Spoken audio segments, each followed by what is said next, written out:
Chapter 906. It was not the first time for Li Tianlan to come to Tiannan. But it was the first time for him to come to Shenyuan City. The helicopter that took off from Yuzhou flew all the way over Nanyun, Ningbian where the Freedom Corps was located, and went straight into Shenyuan City. This city was named by Li Tianlan, but it had been developing rapidly for 2 years outside of his sight. The rotors of the helicopter roared and rotated in the air. Standing in front of the cabin and looking down, Li Tianlan could clearly see the basically completed city center, the construction of several other districts, and the demolition of almost the entire city. Construction companies from all over Zhongzhou state were working hard, and all kinds of construction equipment covered the whole field of vision. Li Tianlan looked at it quietly. His deep and serene pupils shone with a strange brilliance. "I like it here."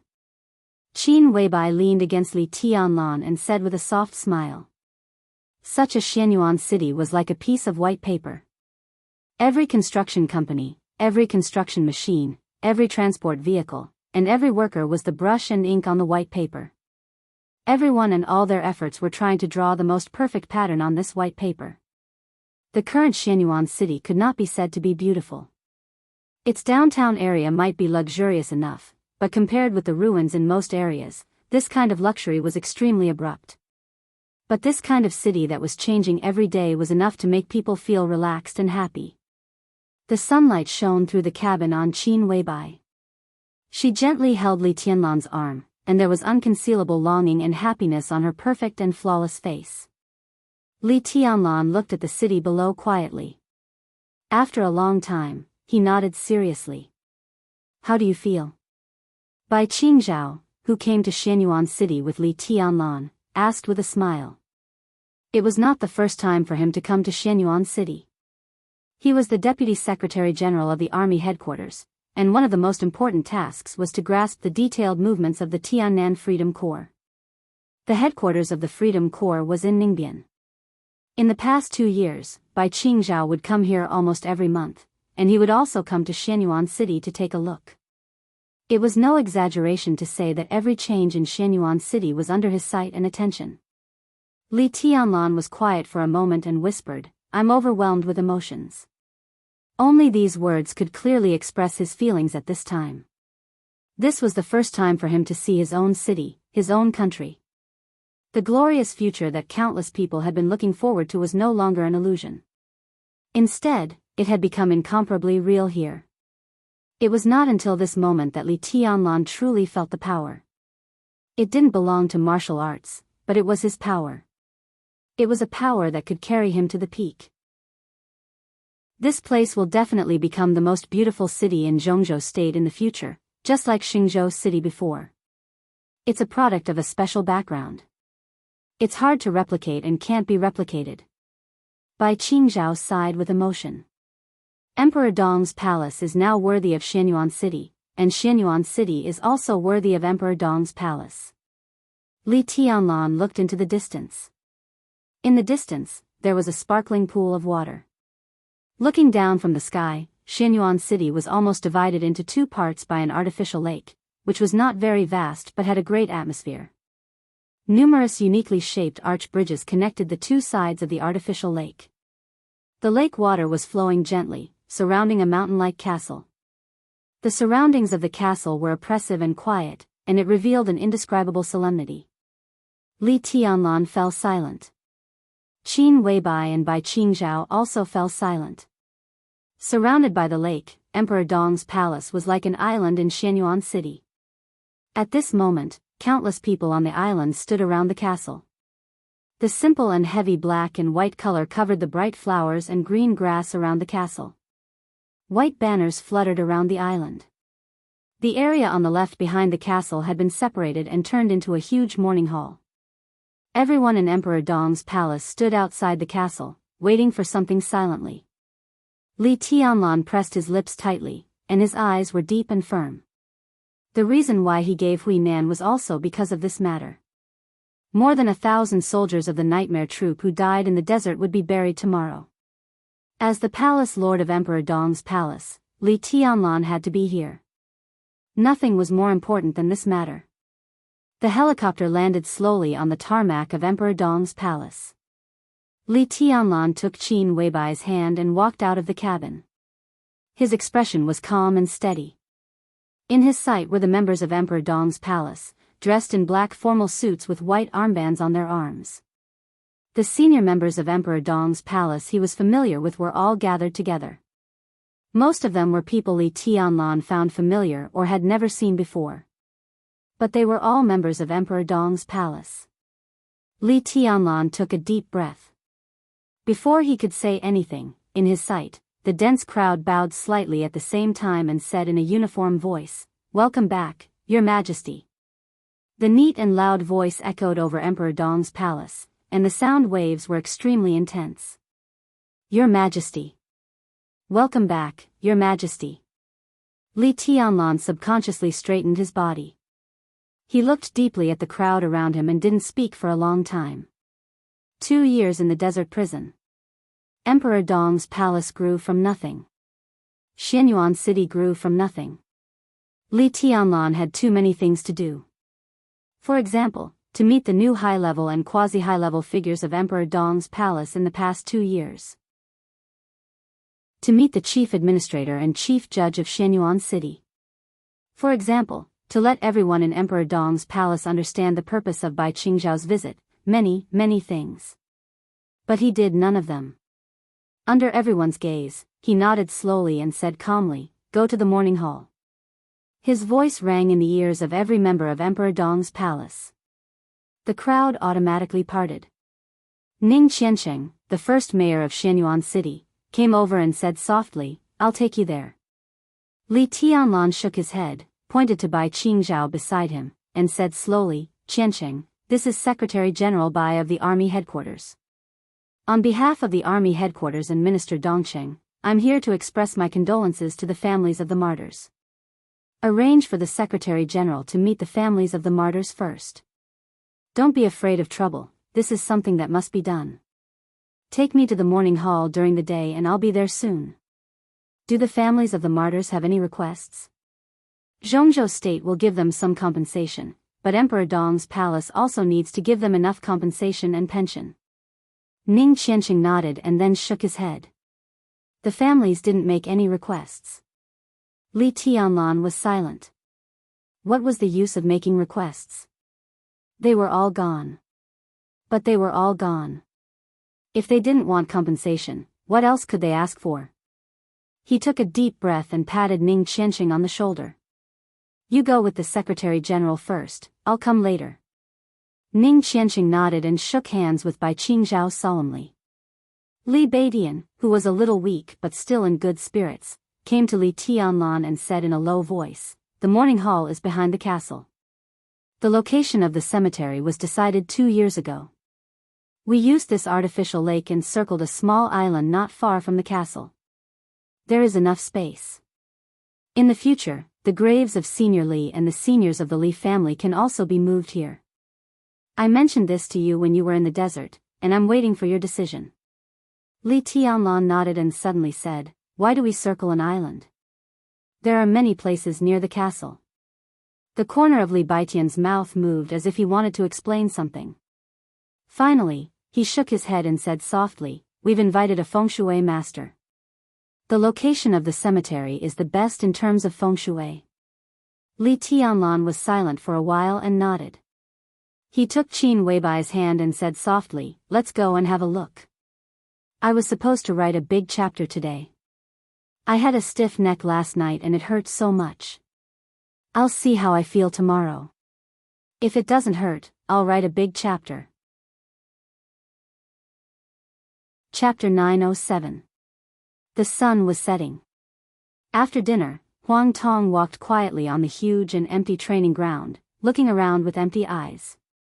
There were still a few soldiers training on the training ground, and they all looked listless. Not far away, 2 companies were gathering, but their slogans were weak. Huang Tong watched all this quietly, and his eyes became more and more empty.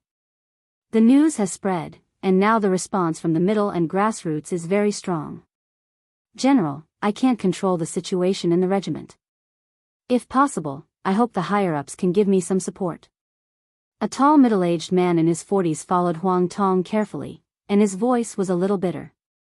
Huang Tong walked forward silently, like a walking corpse, and did not speak for a long time. He was now at the encampment of an infantry regiment in the Beijiang military region. The regiment commander was a middle-level officer he valued very much. He was capable and educated. If there were no accidents, Huang Tong intended to promote him to a higher level. In a situation where the entire northern borderline was in a state of panic, Huang Tong had high hopes for this regiment, the regiment leader. Therefore, the first stop of his inspection was here. In fact, it proved that this infantry regiment codenamed War Tiger still maintained a certain military atmosphere. At least one or two figures could be seen on the training ground occasionally. Compared to other places, this was already good. In one day. To be exact, in the past less than 12 hours, the order of the Beijiang Corps had completely collapsed. The Desert War had ended for nearly 2 days. In the past day, the morale of the generals and soldiers in Beijiang was low. What completely collapsed the order of the entire corps was a piece of news. Bai Qingzhao, the Deputy Secretary General of the Army Headquarters, went to Tiannan with Li Tianlan, the Palace Lord of Emperor Dong's palace. They went to pay their respects to the victims and the families of the victims. This was the attitude of the Army Headquarters. The moment the Beijiang Corps received the news, it completely collapsed. The Desert War was the war between the Corps and Emperor Dong's palace. Many people died in Emperor Dong's palace. But even more people died in the Corps. Such large-scale casualties were extremely rare since the founding of the People's Republic.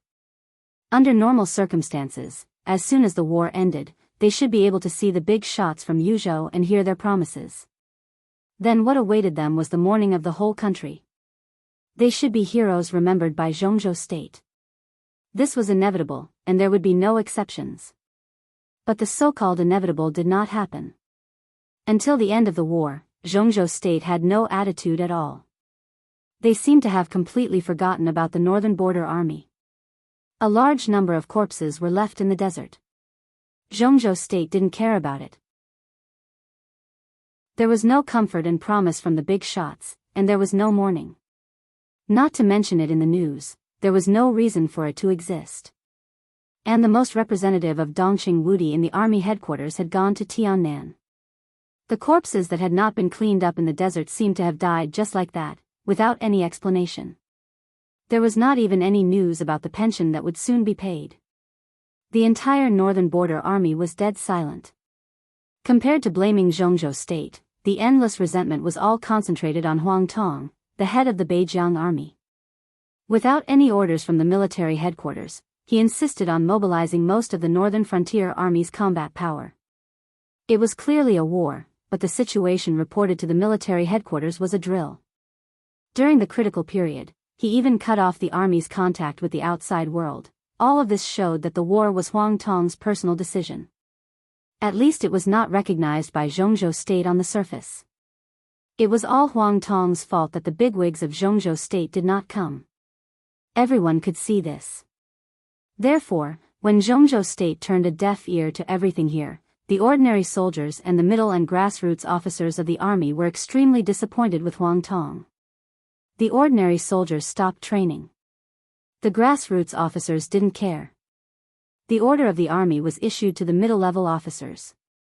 The middle-level officers just made a phone call to deal with it, and then reported to their superiors that they couldn't handle it.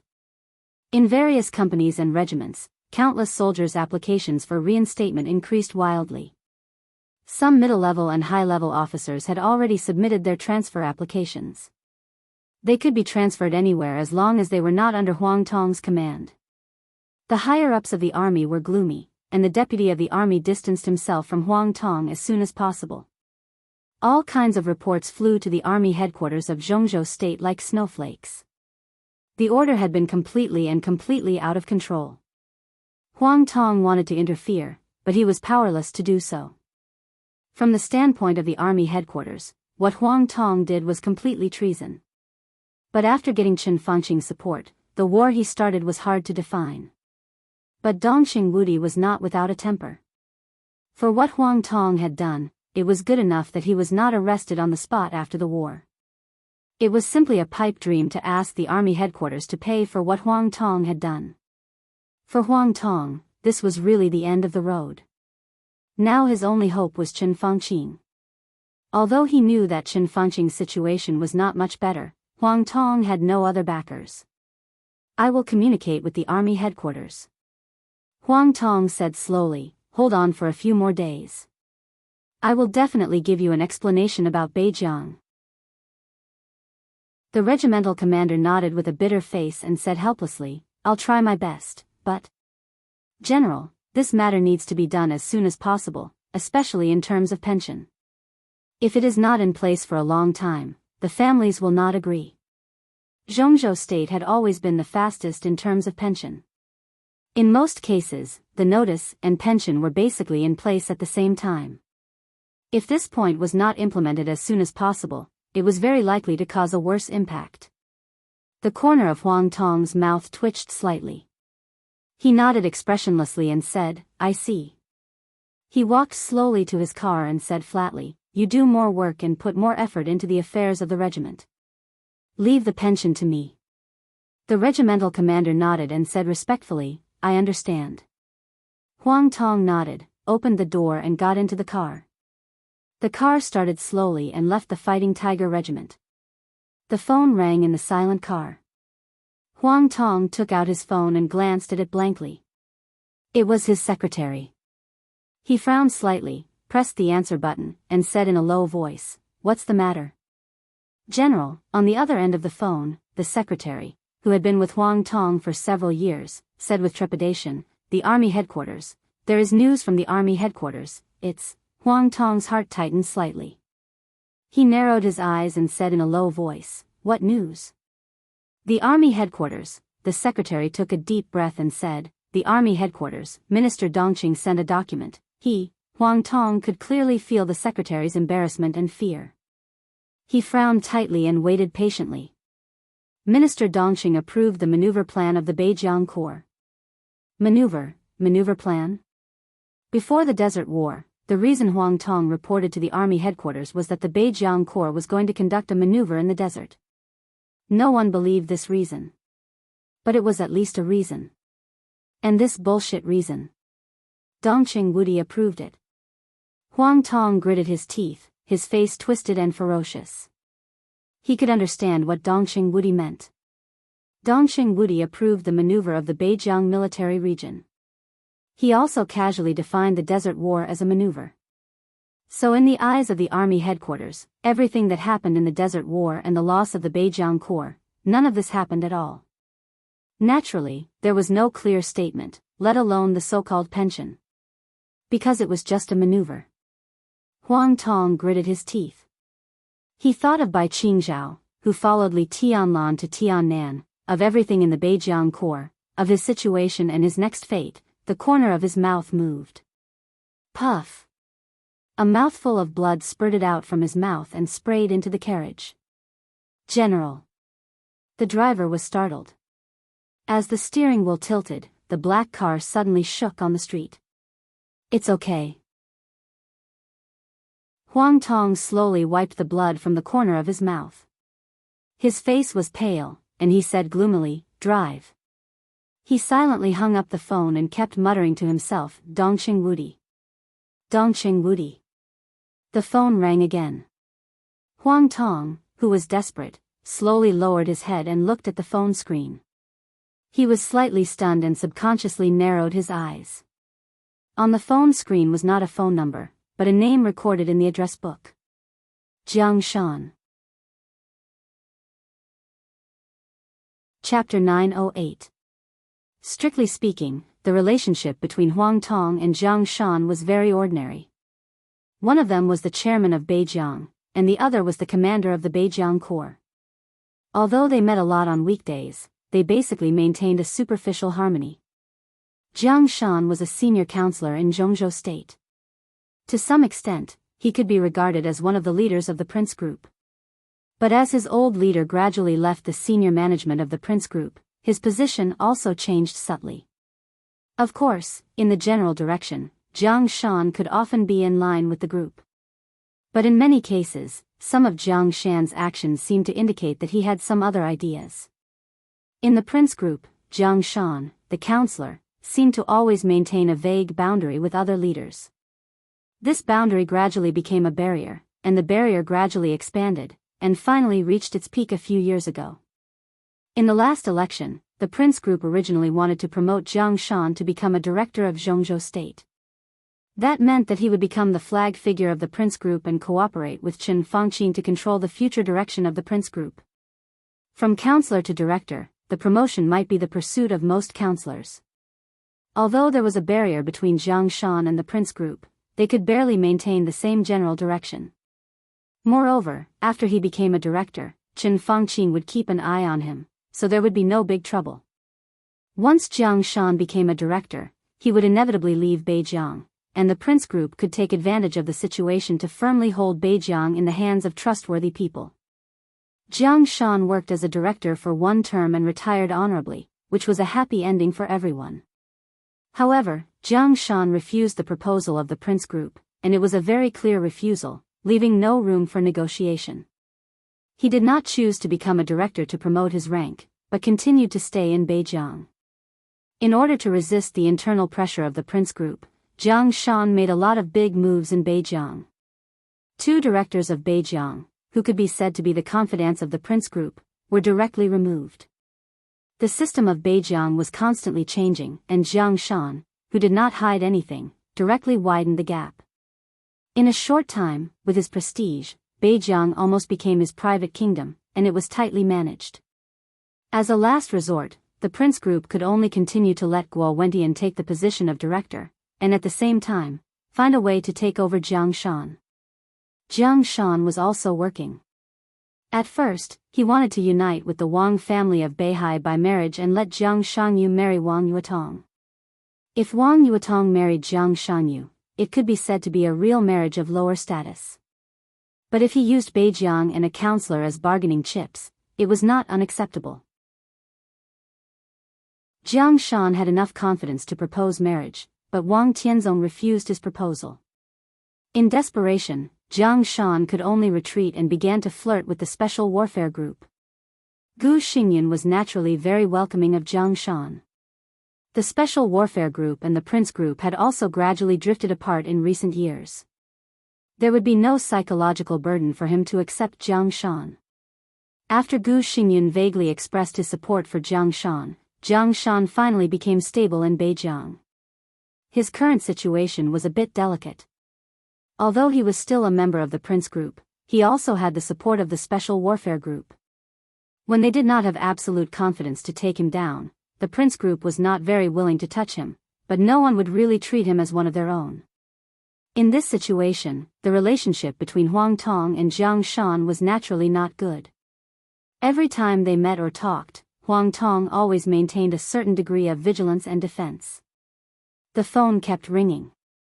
Huang Tong looked down at his phone and hesitated for a moment before pressing the answer button. He somewhat despised Jiang Shan's slippery ways, but he would not deny the other party's upbringing. At the very least, he was sure that Jiang Shan didn't call to mock him. "Chairman, I'm Huang Tong." The call connected, and Huang Tong's indifferent voice sounded from the back seat of the car. On the other end of the line, Jiang Shan chuckled. "Old Huang, Secretary General Bai has gone to Tiannan. Have you received the news?" Huang Tong's face darkened as he gritted his teeth and snorted. "You're in a very bad situation right now. I don't need to say more. I'm sure you know that yourself." Jiang Shan's voice was calm and calm. "What are you trying to say?" Huang Tong frowned, his tone cold. "The Northern Borderline Army cannot go out of control. I am the Northern Borderline's chairman. I am responsible for everything that happens in the Northern Borderline, including the Northern Borderline Army," Jiang Shanping said indifferently. Huang Tong pondered for a moment, and a sneer gradually appeared on the corner of his mouth. If there was no reasonable solution for the tens of thousands of dead in the Beijiang army, the whole Beijiang would fall into chaos. The families of the tens of thousands of dead would gather in Beijiang, which would even lead to a series of huge social problems. As the speaker of Beijiang, Jiang Shan could hardly absolve himself from the blame. Once that happened, Huang Tong was bound to fall. But he was only a lieutenant general and his weight was far from enough. The prince group would inevitably take advantage of this opportunity to take over Jiang Shan and replace him with a real member of their own. Therefore, Jiang Shan's phone call seemed to explain his attitude. He was afraid. Huang Tong suddenly relaxed and seemed to find some comfort in his heart. His laughter was a little sarcastic. No one is willing to let the Beijiang army go out of control. I am the first person responsible for this matter. It's not good for me if the army goes out of control. But what can I do now? I just received a notice from the army headquarters. The army headquarters has agreed to the maneuver of the Beijiang military region in the desert, and then? And then there's no then. What can I do? If the pension problem of tens of thousands of people can't be solved, the Beijiang army will exist in name only. The army headquarters, the army headquarters. His voice became louder and louder, and finally turned into a roar to vent his anger. But in the end, his voice gradually lowered, becoming resentful and desperate. You reported the maneuver to the army headquarters, and the army headquarters gave you a clear response. There's no problem in any aspect. Jiang Shan said slowly. But the actual situation is not like this. Huang Tong growled in a low voice and said in a suppressed voice, I don't believe that the army headquarters will ignore the Beijiang army. The life and death of tens of thousands of people is a huge social problem. They can't ignore it. I'm afraid, you're afraid, but isn't Dongqing Wudi afraid? Is it possible? Impossible. Jiang Shan said lightly, in the end, the army headquarters will definitely intervene in this matter, and the pension will be issued, but that will be after you are completely torn apart by the soldiers of the Beijiang army and the families of the deceased, and after the prince group has suffered a major blow. Old Huang, there is no hope for you. Losing your reputation is a light punishment. In the current situation, before the army headquarters intervenes, your only end is to die without a burial place. Huang Tong gritted his teeth. His face was a little pale, and there was obvious fear in his eyes. The most frightening thing was often the truth. He knew that what Jiang Shan said was true. He couldn't refute the truth at all. Do you want to live? Feeling Huang Tong's silence, Jiang Shan suddenly laughed. His laughter was extremely low, with an indescribable temptation. Take your family and go far away. Live a good life. Take your family away and live a good life. You can get a sum of money that you can't spend in this life. Take the money and your family away before you are smashed into pieces. How about that? Huang Tong suddenly shivered. At this moment, listening to Jiang Shan's voice, he suddenly felt a little numb. What do you mean? It's very simple. Old Huang, it's your best chance to get out now. I can provide you with a sum of money, 9 figures, which is enough for you to squander for a lifetime. You can take your family abroad, Italos, East Island, or South America. You can choose. I'll arrange it, as long as you let go of everything in the Beijiang army. In fact, the Beijiang army doesn't belong to you anymore, does it? Then what do I need to pay? Huang Tong forced himself to calm down, but he couldn't calm down no matter how hard he tried. You hardly need to pay anything. Jiang Shan's laughter became deeper and deeper. As long as you listen to me completely, I can give you everything I just promised. Huang Tong held the phone stiffly and was silent for a long time. After a long time, he took a deep breath and said in a dry voice, You want the whole Beijiang? On the other end of the phone, Jiang Shan laughed. He suddenly thought of what Jiang Shanyu said on the phone with his son a few hours ago. He said the original words, Li Tianlan can get the whole Tiannan. Why can't we get Beijiang? Chapter 909. Jiang Shan's voice was very calm. That was the determination of seizing the opportunity and making up his mind after enduring for a long time. It was a kind of majestic power that Huang Tong could completely feel. Li Tianlan could get Tiannan. Why can't we get Beijiang? Huang Tong's brain was buzzing. He carefully tasted this sentence and said in a hoarse voice, "You?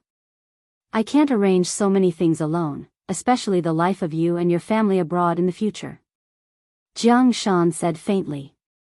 9 figures of money, the life of a rich man in East Island, Italos, South America, all these meant that Jiang Shan had a lot of available resources in his hands. Whether these resources were his or not, he could use them and made a promise, which was enough to explain a lot of problems. Huang Tong's breathing was a little short. "I don't understand. What are you still hesitating about?" Jiang Shan's voice was very indifferent. But every word he said and every word was with the taste of naked ambition in Huang Tong's ears. The kind of wild ambition that was no longer hidden and completely exposed. "What do I need to do?" Huang Tong shook his head fiercely and said in a deep voice. As Jiang Shan said, he really had nothing to hesitate about. He was already at the end of his rope and had no choice. He would either die or spend the rest of his life in the desert prison.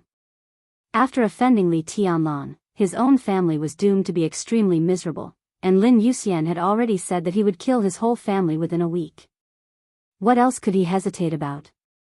The hope that Chen Fangqing gave him was indeed too small, so small that it could be ignored. "First of all, you have to cooperate with Shaoqing." Jiang Shan's voice was a little hoarse, with a touch of faint joy.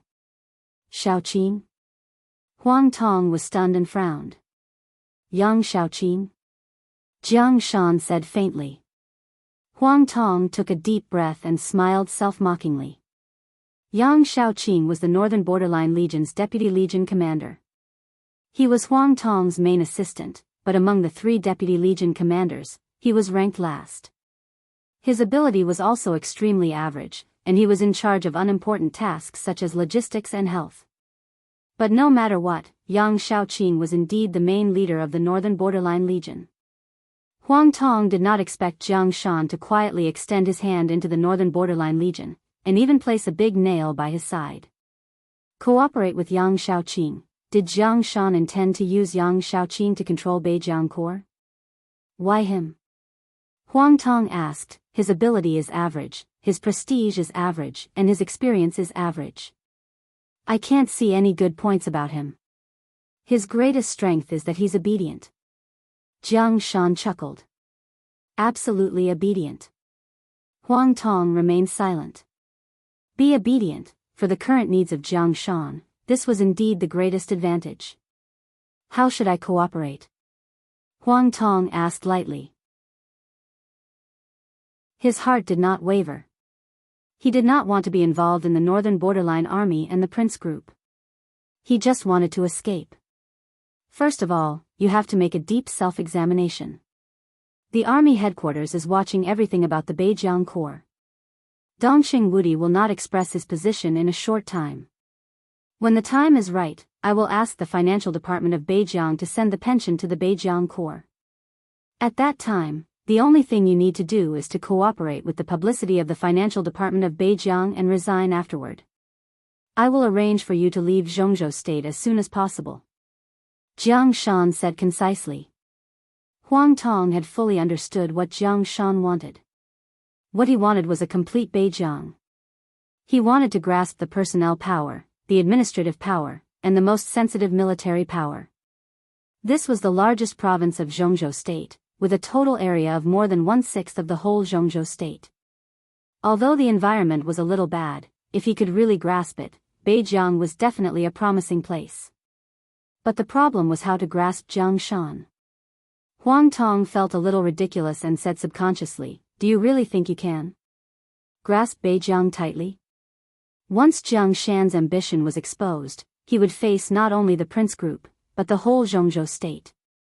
Beijiang could not be separated. Even if Jiang Shan controlled everything in Beijiang, it was impossible. Without strength, he was not qualified. When Zhongzhou State issued a transfer order, some of Jiang Shan's trusted subordinates would be transferred away, or even directly. Jiang Shan would have little means to resist. A powerful provincial speaker who also served as a counselor was enough to make several groups in Zhongzhou State join hands to deal with him. He did not believe that Jiang Shan could not think of this. I have my own way. Jiang Shan remained calm. Split? Huang Tong narrowed his eyes. It's cooperation and balance. Jiang Shan laughed. At that time, someone will support me. Dongxing Wudi and even the president may support me. But this is not what you should pay attention to. Next, you should cooperate with Shaoqing. Huang Tong fell silent. He had no interest in the future of Beijiang. What he wanted most now was a way out. He changed his posture and said slowly, "Why should I believe you? After I do all this, I can leave Zhongzhou State and even live the kind of life you said? I can arrange for your family to leave first." Jiang Shan said flatly, "If it's not enough." Huang Tong directly interrupted Jiang Shan with a sneer. "Arrange for my family? Or do you want to threaten me with my family?" Jiang Shan chuckled and said directly, "I don't have to lie to you. You can also tell me directly what you want or what you want. There are many plans, and we can talk about them." Huang Tong was silent. Jiang Shan waited patiently for a while and chuckled again. "It seems that you need to think about it." Huang Tong still did not speak. Jiang Shan's tone became softer and softer. "I respect your choice, but you must know that your time is running out." He chuckled and silently hung up the phone. Huang Tong sat in the car with a livid face. Looking out of the window at the scenery that kept retreating, his expression was a little tangled and struggling. He had a lot of things to worry about. For example, was Jiang Shan trustworthy? For example, was the channel arranged by Jiang Shan safe? If everything was certain, would the so-called safe place become a different kind of cage? He would be controlled by Jiang Shan all the time, and sometimes even become a bargaining chip.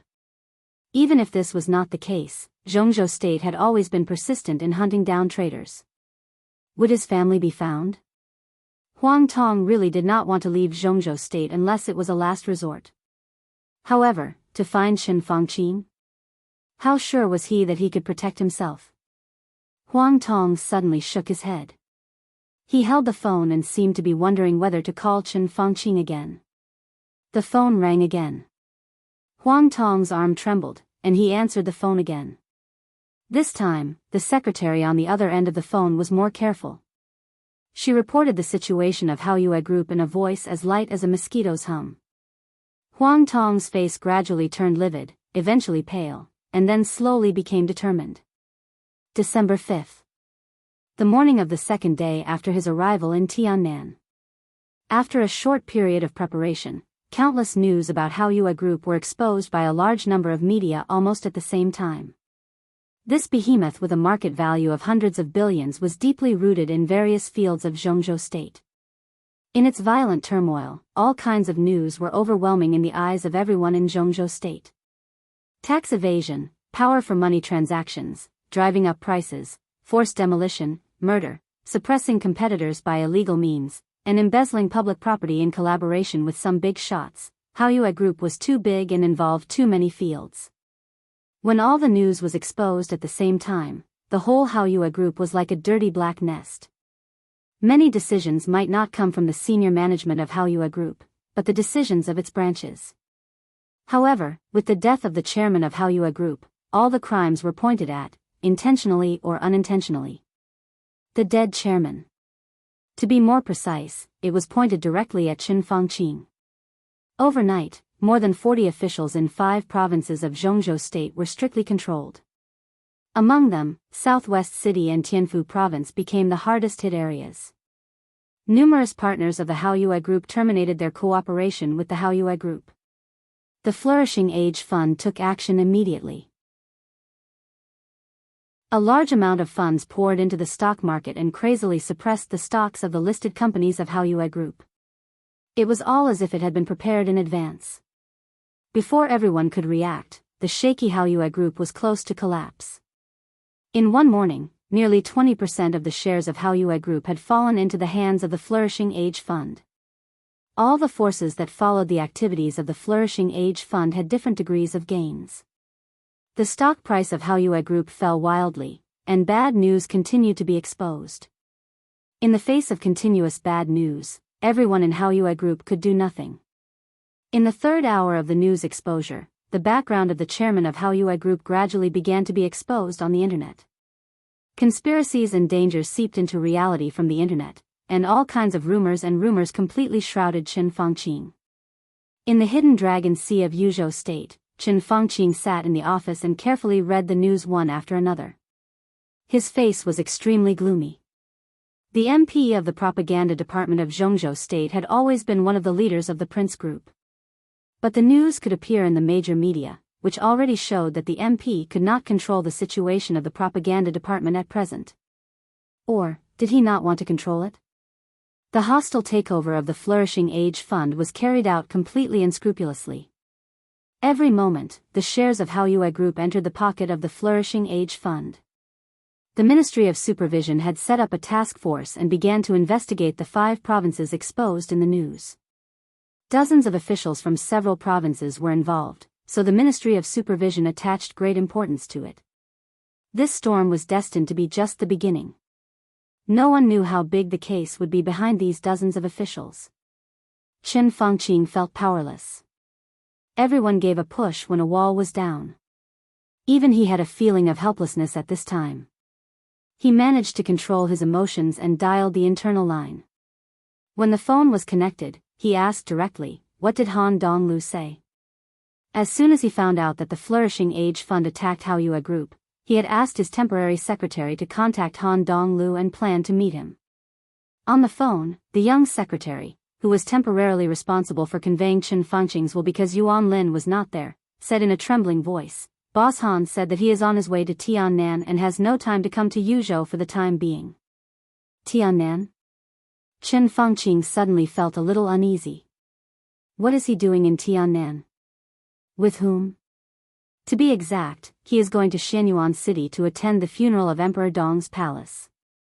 Boss Han is now with Her Highness Situ Tsangyue and His Highness Wei Kunlun. The secretary said cautiously. Situ Tsangyue, Wei Kunlun, Saint, Qin Fangqing seemed to suddenly understand something at this moment. He thought of the thunderous attack of the Flourishing Age Fund on Haoyue Group. He thought of the seemingly inexhaustible funds in Emperor Dong's palace that even he felt a little incredible. He thought of the different voices made by those who were on good terms with Han Donglu and the group recently. Han Donglu was standing with Saint and the Hidden God. He clenched his fists and abruptly hung up the phone. His face was livid. Military counselor. He took a deep breath, stood up, and kept pacing in the office. He didn't know what to do for the time being, but his instinct was telling him that he had to do something now. His cell phone rang. Qin Fangqing looked at the number and raised his eyebrows slightly. He answered the phone at once and said hello. "Prime Minister, I have returned to Yuzhou." On the other end of the phone, Yuan Lin's voice rang. Qin Fangqing narrowed his eyes and said, "How was the talk?" "It went well." Yuan Lin chuckled in a low voice.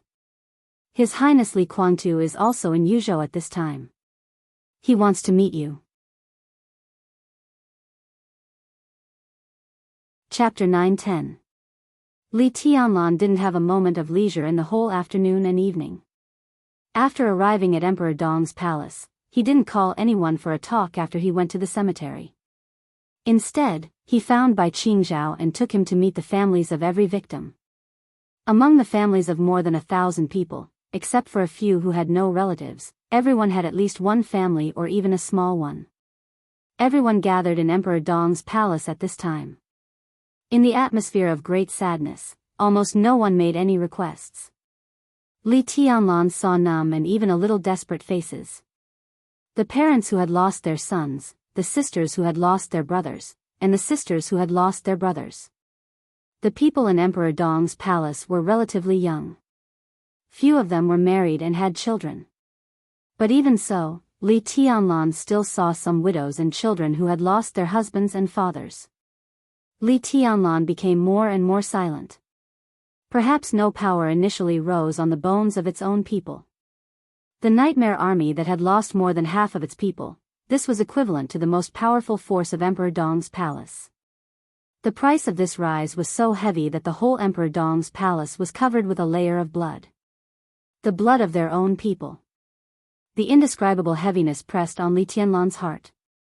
He tried his best to meet each of the family members. Seeing their numb expressions and listening to their suppressed cries, Li Tianlan's heart was completely filled with a strong and complex emotion, which made him feel ashamed and even breathless. Bai Qingzhao made a promise without any hesitation. Everyone who died in Emperor Dong's palace would be regarded as a martyr. The pension of the military headquarters would be implemented within 3 days. Within the whole Zhongzhou state, every family member could enjoy all the benefits of a martyr's family. Li Tianlan also made a promise to Emperor Dong's palace. Emperor Dong's palace would award every soldier of the Nightmare Army with a Medal of Bravery. For those who died in the war, their immediate family members would have the opportunity to settle permanently in Shenyuan City and be allocated housing. In addition to the pension of Zhongzhou State, each family could get an extra 5 million yuan from Emperor Dong's palace as well as a commercial insurance of 500,000 yuan for each immediate family member. At the same time, all the jobs and employment opportunities in Shenyuan City would be open to the relatives of the martyrs who met the conditions. The children of the martyrs could enjoy special treatment in primary schools, junior high schools, senior high schools, and universities all over Zhongzhou State. Li Tianlan's voice was very light and gentle. The sword qi, as soft as a breeze, flowed slowly above Emperor Dong's palace. His voice easily covered the entire Emperor Dong's palace and reached everyone's ears. Bai Qingzhao was dumbfounded. Everyone in Emperor Dong's palace listened to Li Tianlan's promise. Even the grieving family members were in a daze.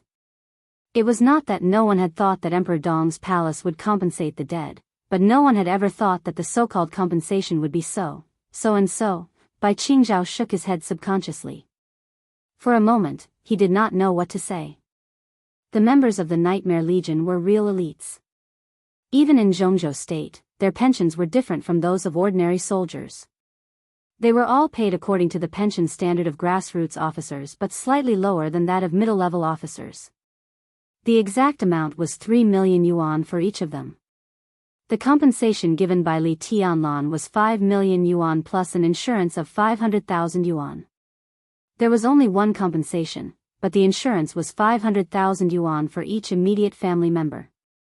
This was practically the highest standard of compensation in the world. In addition, they would be allocated a house and permanent residence in Shenyuan City, which was equivalent to having a household registration in Shenyuan City. In this city, which was now like a luxury item, the work of household registration was still being prepared. But the household registration in Shenyuan City was already extremely popular. With the development of Emperor Dong's palace, the household registration in Shenyuan City would definitely become more and more popular, and the houses in Shenyuan City would naturally be more popular. In terms of other compensation, jobs, and education, Li Tianlan also made promises. There was no need to say anything more about his sincerity. Li Tianlan did not know what else he could do. Everything he said must be effective, and he himself could afford the compensation now. Not only the victims in this war, but from now on, the families of all the soldiers who died for Emperor Dong's palace could enjoy the same treatment. At this moment, Li Tianlan thought of the Li family, which was supported by Li Honghe, and the large graveyard of the Li family. Li Tianlan could not resurrect the people who died for the Li family and Emperor Dong's palace. He could only try his best to compensate them so that they would not have to worry about the future. At least, he had to be worthy of what they had done for Emperor Dong's palace. As for buying people's hearts and minds, Li Tianlan had never thought about it. Small favors might be used to buy people's hearts, but after his promise was made and realized, those who still thought so could only be called stupid. When the compensation exceeded a certain limit, it showed his sincerity. It was enough to make everyone in Emperor Dong's palace die for Li Tianlan. It was a kind of sincerity that everyone knew that even if they died in the war, their families could live a good life. When it was nearly midnight, Bai Qingzhao ended the meeting with the family members. He looked a little tired.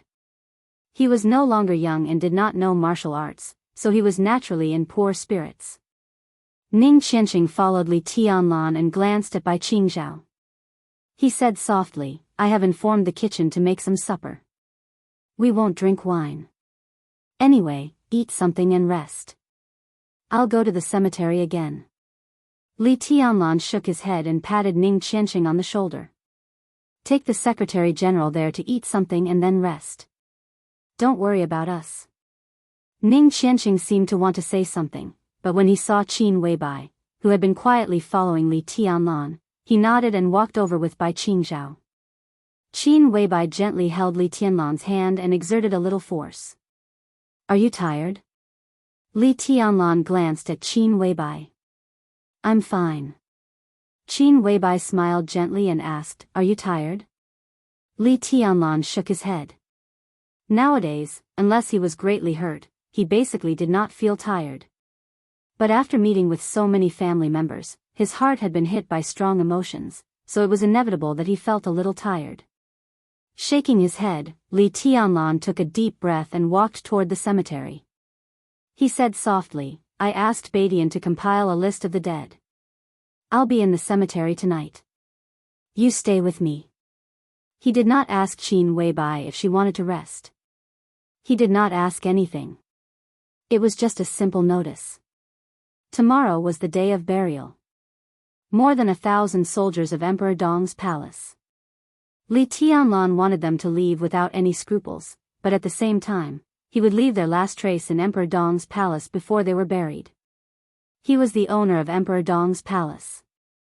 Qin Weibai was the hostess of Emperor Dong's palace. Li Tianlan was there, and Qin Weibai had to be there. It was their obligation. Okay. Qin Weibai nodded obediently. Li Tianlan bent down and picked Qin Weibai up. The sword light flickered slightly. Their figures disappeared in an instant. The soft sound of running water rang in the night. A chilly wind blew through Shenyuan City in the middle of the night. Qin Weibai came down from Li Tianlan's arms and saw the huge morning hall that was still lit. It was quiet in the morning hall. But many family members of the dead were keeping watch here. Seeing Li Tianlan and Qin Weibai suddenly appear, many people subconsciously stood up.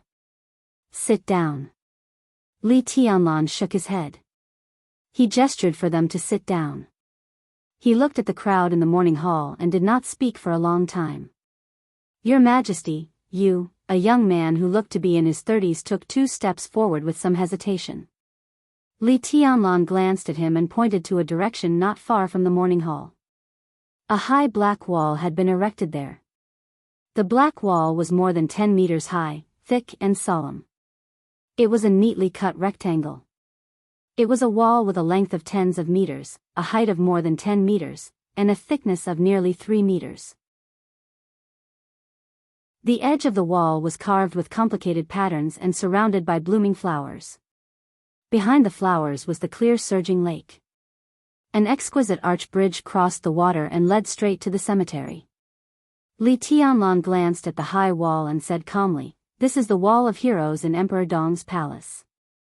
I have got the list of the dead from Badian. I will carve their names on the Wall of Heroes one by one. This will be the last trace they left in this world and the most important trace they left in Emperor Dong's palace. Because they are the beginning of the glory of Emperor Dong's palace, and they will become the history of Emperor Dong's palace in the future. I will not forget them. In the future, Emperor Dong's palace and my descendants will not forget them. The young man looked at Li Tianlan in a daze. The corner of his mouth moved, but he could not say anything for a while. Li Tianlan nodded to him and walked to the Wall of Heroes, which was extremely solemn and deep in the night. Li Badian was already waiting there. He solemnly held a long list in his hand. Li Tianlan took the list and handed it to Qin Weibai. You read it, and I will write it. He ordered. It was like a ceremony. It was the simplest ceremony, but it was also the ceremony of the highest standard in Emperor Dong's palace. Okay. Qin Weibai took the list with both hands. Her body was straight, and her long hair was flying in the night wind. She looked down at the list, and there was an indescribable holiness in the watery night. Her eyes fell on the list and she read the first name. The sword energy surged in front of the wall of heroes. Li Tianlan put his fingers together like a sword and carefully carved the first name on the dark wall. The night was getting darker and darker. The sword energy surged on the wall of heroes. Li Tianlan wrote in the air, very seriously, stroke by stroke. People in the morning hall gradually came over. More and more people came over, surrounding Li Tianlan and Qin Weibai in the center. They watched and listened quietly. The hostess of Emperor Dong's palace said one name after another in a soft and gentle voice. In the bright sword light, the young Emperor Dong carved the names on the wall one by one, and they became the history of Emperor Dong's palace. Heaven and earth were silent. In front of the black wall of heroes, everything seemed to have frozen. Suddenly, there was an extremely suppressed cry in the crowd. The cry seemed to be contagious, and the range was getting wider and wider. Li Tianlan quietly carried out his own carving. His eyes were also very quiet, but behind the silence, there seemed to be an extremely fierce storm brewing in the depths of his eyes.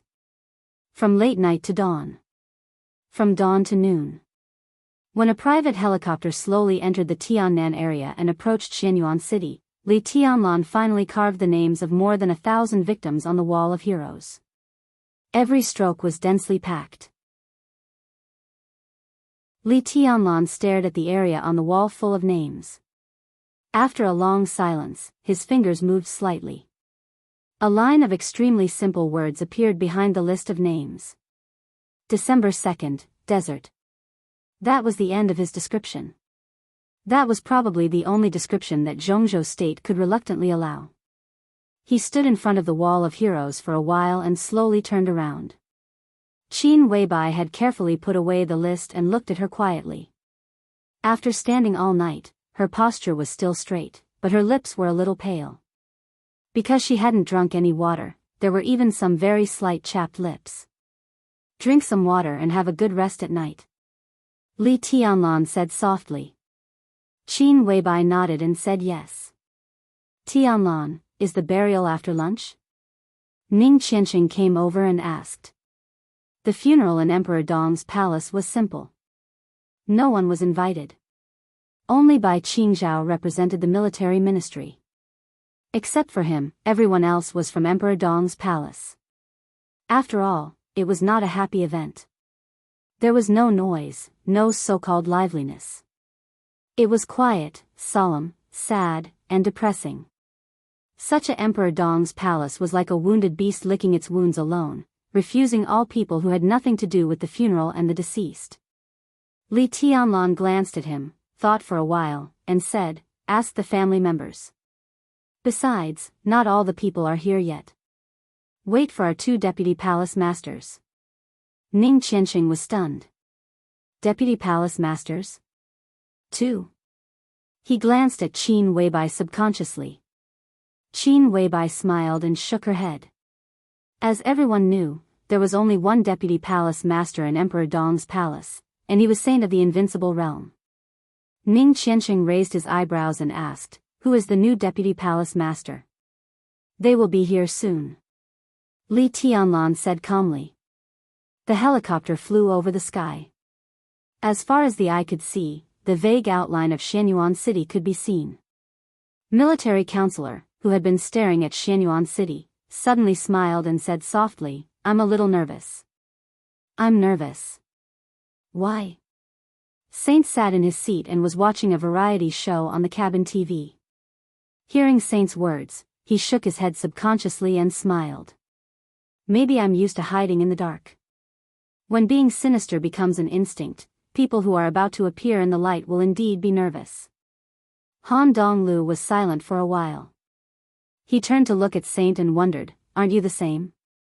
Among the 12 super masters of samsara, except for Flaming Fire, who had always been with Qin Weibai, the other super masters had their own duties. But Saint and military counselor, who ranked at the top, rarely appeared.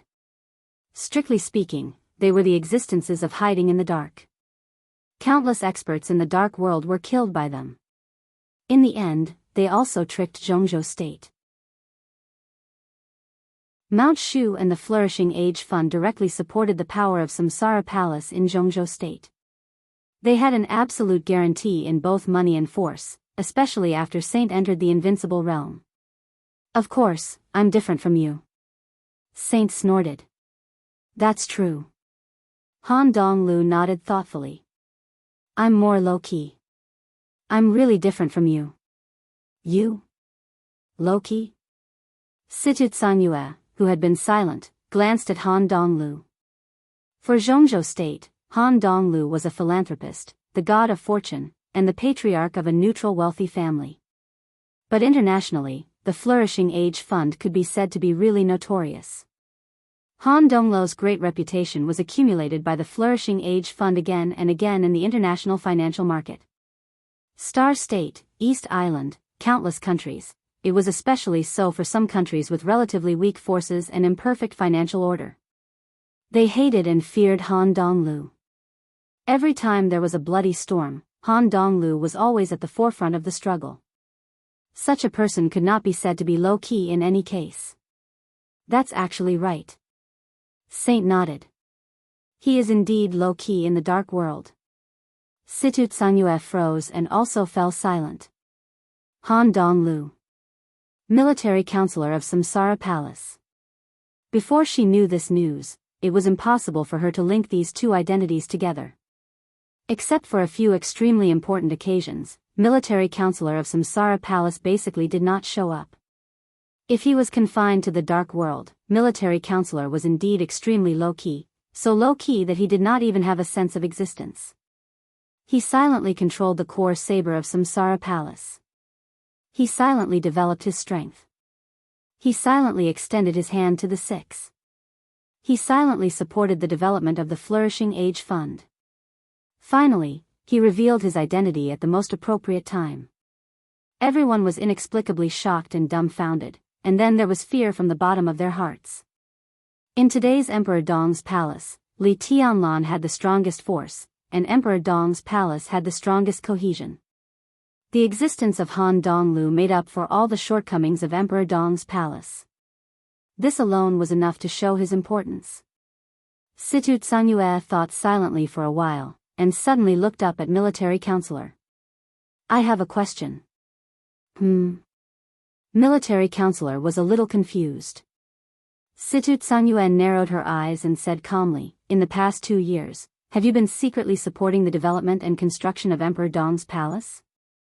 Military counselor said, and nodded. Situ Tsanyue did not ask how much the investment was, because it must be an astronomical number that was enough to suffocate her. She just felt a little strange. With such a large investment amount, the capital movement of the Flourishing Age Fund has not been noticed by Zhongzhou State? How is this possible? As far as I know, Zhongzhou State, especially several departments with real power in the cabinet, has been keeping an eye on the capital flow of the Flourishing Age Fund. And even if they haven't found it, don't the people in Emperor Dong's palace know it? They don't even know where their money comes from, do they? They really don't know. Han Donglu chuckled in a low voice. This sentence seemed to include Zhongzhou State and Emperor Dong's palace. Situ Tsanyue raised her eyebrows. Why is it like this? Han Donglu pointed to Saint and said, this guy said it was my instinct to be insidious. I don't think so. But the Flourishing Age Fund is such a big industry, and the Samsara Palace is such a big industry. As the custodian, how can I not be careful? In any case, I have to be careful. So? Situ Tsanyue was thoughtful. So, it's me who secretly funded the construction of Emperor Dong's palace, but it's not the Flourishing Age Fund. Situ Tsanyue was silent for half a minute, and then slowly said, that is to say, the Flourishing Age Fund is not your entire industry. Behind the Flourishing Age Fund, you have other sources of money? It's the Samsara Palace. Han Donglu corrected her and nodded. Of course, the Flourishing Age Fund is a part of us that has been exposed. When this part was exposed, the palace master was ready to be found out by the Wang family of Beihai and Kunlun City, so he left a part of the industry to develop in secret. But they never found out. I disguised it so well. It's a pity. Industry, Situtsanyue was thoughtful. What industries do you have in Zhongzhou State? Or, what industries do you have in the world? Everyone thought that Han Donglu of the Flourishing Age Fund was a financial giant. Although he was also involved in industry, he did not have many, and many of his projects were with Zhongzhou State. But now it seemed that the Samsara Palace was more deeply hidden than he had imagined. A lot, Han Donglu thought for a while. For him, who wanted to retire and rest, these problems would be handed over to Situtsanyue and Saint sooner or later. He thought seriously and slowly said, "We have a lot of shares in many enterprises. Some of them are held in secret, and some are entrusted with shares." Many. Well, I'll sort out the details and give them to you. Many. Situtsanyue thought about the so-called a lot and asked subconsciously, how many? More than 600. Han Donglu said casually. How many? Situtsanyue felt that her ears could not be trusted for a moment. I must have misheard. More than 600, more than 1/10 of which belong to the world's top 500 companies. There are also several funds similar to the Flourishing Age Fund. Han Donglu said slowly, that's about it. Situtsanyue felt a little breathless for a moment. Everything Han Donglu said was completely beyond her wildest imagination. She had no idea how much wealth it meant. In fact, one thing is right. Saint suddenly said, the outside world thinks that the Flourishing Age Fund can mobilize more than 1 trillion funds in the shortest time. It's not wrong, but they seem to have misunderstood something. The so-called trillion is not Zhongzhou State dollars, but star dollars. Situtsanyue took several deep breaths in a row, but still said nothing. Star dollars was the currency of Star State. In recent decades, the exchange rate with Zhongzhou State dollars had been 1-to-3, which meant that the Flourishing Age Fund was 1/3 of the economic strength exposed by Samsara Palace. This is, how did they do it? Situtsanyue couldn't help but ask, and her tone was full of disbelief. She really didn't know how to express her inner amazement. This was done by the palace master. Han Donglu said calmly. Situtsanyue was silent for a long time, and then whispered, a miracle. Miracle. Han Donglu said the word silently several times, and then laughed. He pointed to Shenyuan City, which was already close at hand. The real miracle is in front of us. Situtsanyue stood up and quietly looked at Shenyuan City, which was getting closer and closer, and the eye-catching Emperor Dong's palace in Shenyuan City. She took a deep breath, and her face gradually calmed down. Situtsanyue. Wei Kunlun. Han Donglu. They were only 3 people. But today, they brought a lot of things. The elites of Mount Shu and Sai City would enter Emperor Dong's palace as soon as possible and become a new, larger nightmare legion than before. The Flourishing Age Fund and all the industries of Samsara Palace would be integrated with Emperor Dong's palace as soon as possible to make up for all the shortcomings of Emperor Dong's palace. From today on, Han Donglu would serve as the chief financial officer of Emperor Dong's palace, responsible for the merger of the Flourishing Age Fund and Emperor Dong's palace. This would also be his last job before retirement. And Situtsanyue would become the 2nd deputy palace master of Emperor Dong's palace and the 3rd invincible realm expert of Emperor Dong's palace. A new identity, a new path, a new future, and a new stage. Under the sun, the helicopter slowly landed in the solemn and silent Emperor Dong's palace. The 3 of them tidied up their clothes and slowly walked out of the cabin. In a solemn atmosphere. This was destined to be a grand debut that shocked the world. Divine Emperor of 9 Heavens. Chapter 9-11. It was December 7th. It was a snowstorm in Beihai. It seemed to be located in the northernmost part of Zhongzhou State.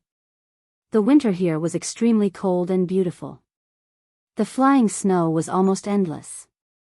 Wang Xingxiao sat on the steps of the stage, a formidable person, and listened to the loud sound of the tide in the distance quietly. He was motionless and let the snowflakes fall on him, like a snowman. The sword energy all over the sky surged from the distant sea and then slowly dispersed. The sword energy covered the entire stage of formidable person, and the sword intent became more and more delicate. Wang Xingxiao closed his eyes and seemed to be in eternal meditation. The sword energy tied in the depths of Beihai had become more and more active. From once a day in the beginning to twice a day now, the surging sword intent became more and more delicate and clear. Wang Xingxiao meditated on the stage of formidable person every morning and night, rain or shine. He felt the increasingly delicate sword intent and gained something almost every day. After his martial arts officially broke through the peak of the thunder-shocking realm and became a half-step invincible realm expert, his meditation in the sword intent was far more efficient than practicing hard in other places. Wang Xingxiao meditated twice a day for about 6 hours in total, which was the limit of his meditation. It was not that his willpower couldn't support him to continue meditating, but as the patriarch of the Wang family of Beihai, it was really difficult for him to spare extra time for cultivation. However, although 6 hours of meditation a day was not much, in the sword energy tide, it was equivalent to about a week of hard practice in a normal state, or even more. Meditation was to train his willpower and establish his own martial arts path in the deepest level of quietness. Now he gains something every day, and he gains something every day in the half-step invincible realm. It was absolutely a terrifying thing. The peaceful and heavy sword energy tide began to fade slowly, becoming more and more ethereal and lofty. Wang Xingxiao opened his eyes and stood facing Beihai for a while. Then he slowly turned around and walked down the stage of formidable person. It was quiet on Mount Dibing. The guards stood silently in their posts, like snowmen. Wang Xingxiao walked into his huge palace in the snowstorm. The heating supply in the hall of the palace was extremely sufficient. Wang Xingxiao casually took off his coat and said with a smile, "It's been quite cold recently." Lu Shuanghua was already sitting on the sofa in the hall. When he saw Wang Xingxiao, he stood up with a smile and said casually, "According to the weather station, the blizzard will last until tomorrow morning, and then it will turn into heavy snow. In the next half a month, there will be no sunny days." The meteorological observatory in Beihai had always been extremely accurate, and there was basically no deviation. Wang Xingxiao smiled and said meaningfully, "It doesn't matter. We should be able to see the sun in half a month." Lu Shuanghua nodded in agreement. She bent down to pick up a stack of documents and handed them to Wang Xingxiao. She said softly, "Everything you want is here. If there's nothing else, I should go back." He was responsible for all the intelligence of Beihai in Zhongzhou State. With Li Tianlan's release from prison, Lu Shuanghua had become the busiest person in the Wang family of Beihai. Everyone in the Wang family of Beihai was busy. A large number of people were building the defense system of Beihai, searching for the elites of the superpowers who had sneaked into Beihai, and preparing for the next decisive battle. There were battles almost every day in every city in Beihai, but Lu Shuanghua was still the busiest. Collecting intelligence about Emperor Dong's palace, targeting the prince group, and using some information to attack the opponents, Zhongzhou State was really turbulent in a few days.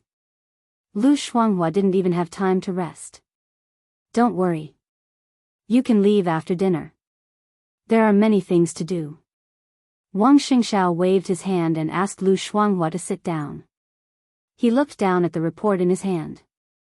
This was an assessment report that could not be said to be detailed.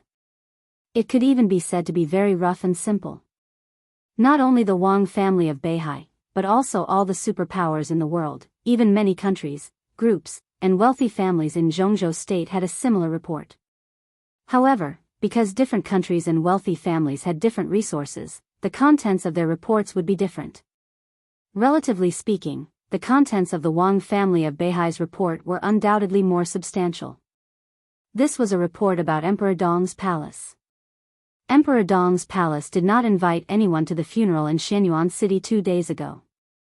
But countless eyes were focused on Shenyuan City. So when the funeral began and Li Tianlan and Qin Weibai knelt in front of the cemetery at the same time, a piece of shocking news swept the world like a hurricane. After Saint Wei Kunlun, Emperor Dong's palace welcomed the second deputy palace master of the invincible realm. Situ Tsangyue, the hidden god of Zhongzhou State.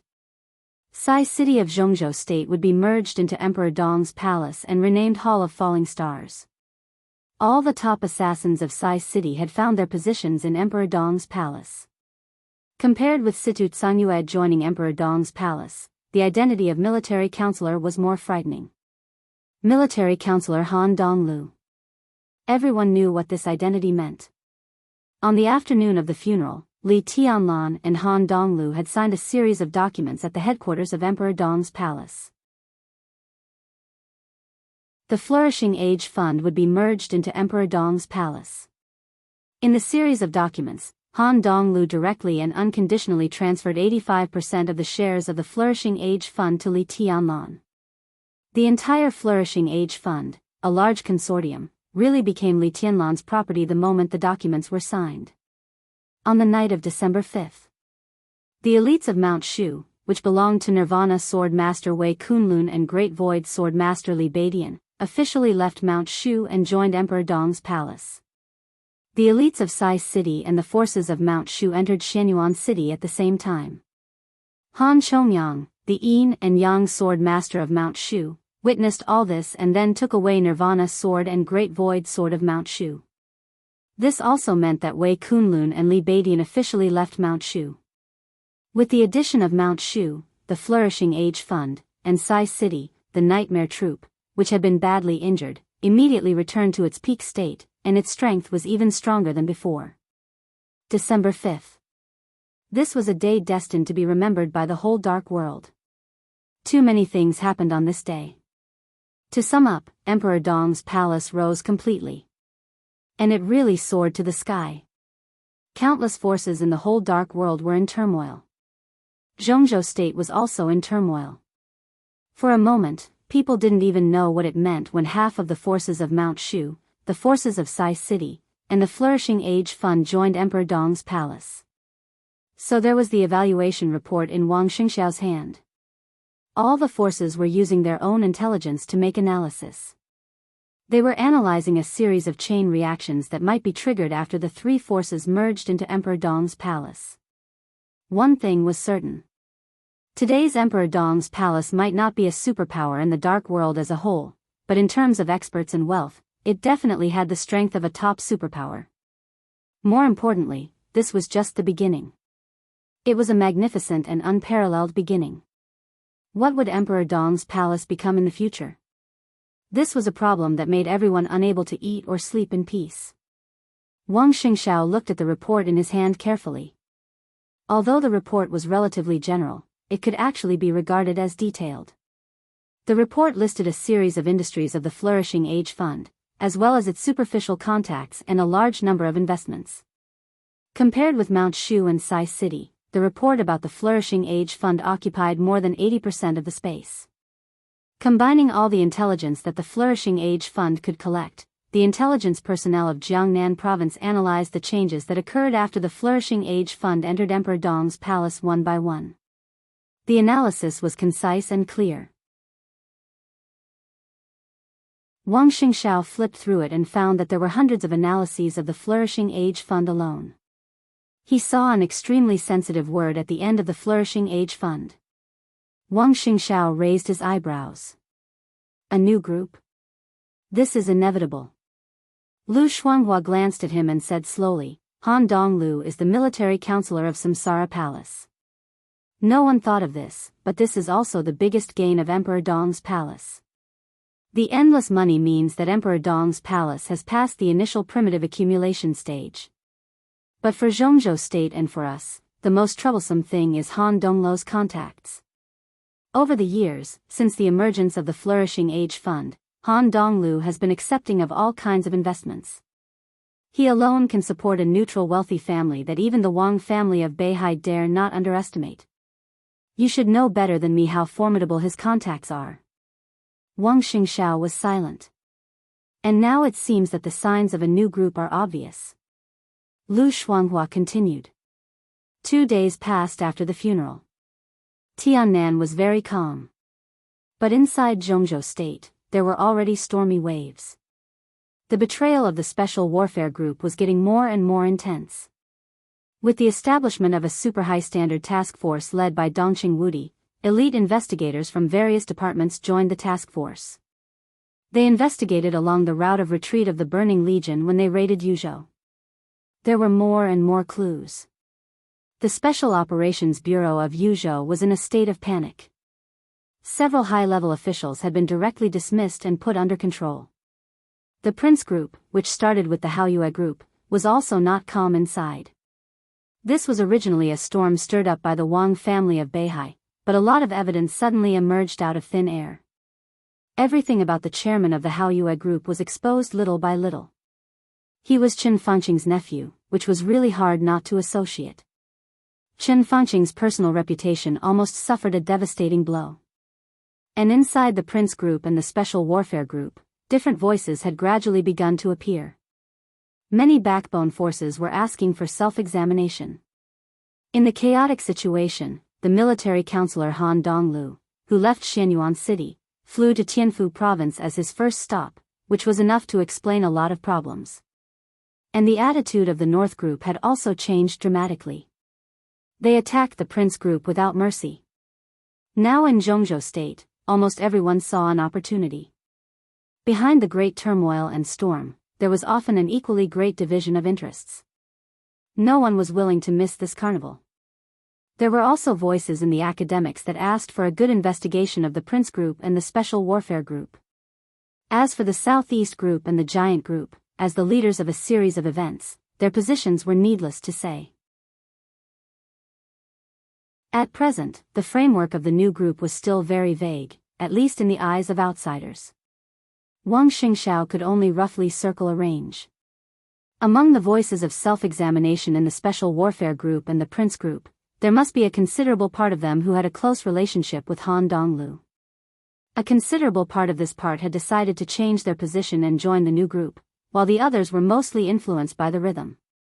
As long as the two groups investigated carefully, they could basically find out who the people in the new group were. The two groups were also clear about this, but in the face of this situation, they could do nothing. As for the North Group, it was the group that had the deepest involvement with Han Donglu. The Flourishing Age Fund also invested the most in the North Group. If the new group was established, it was hard to say whether the North Group would exist or not.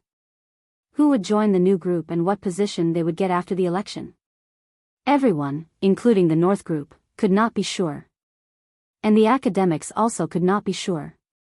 For the time being, it was hard to say whether those who insisted on investigating the Prince Group and the Special Warfare Group were doing it for their personal interests or for the new group. As for the Southeast Group, a few names flashed through Wang Xingxiao's mind, and he had another headache. Everyone in the Southeast Group was attacking the Prince Group to death. At present, it was impossible to tell how many people had other ideas. Not counting those who could not be confirmed, Wang Xingxiao could be sure that they were a big force. Some of them had been loyal to the Li family when Beihai and the Li family were close. What was a group?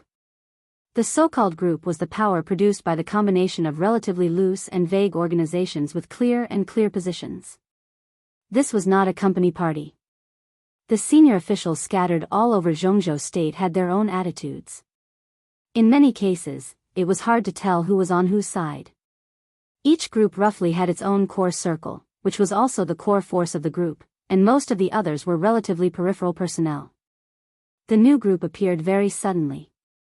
This also meant that for many years or even 1 or 2 elections in the future, it was difficult for anyone except Emperor Dong's palace to really confirm the specific lineup of the new group.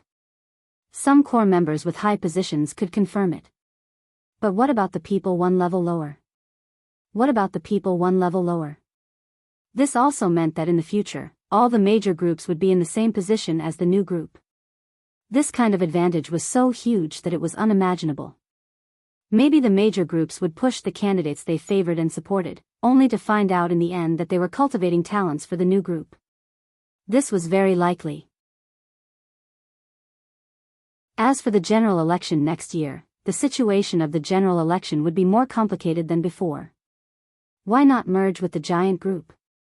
Li Tianlan will also be the leader of the giant group in the future. Wang Xingxiao said slowly.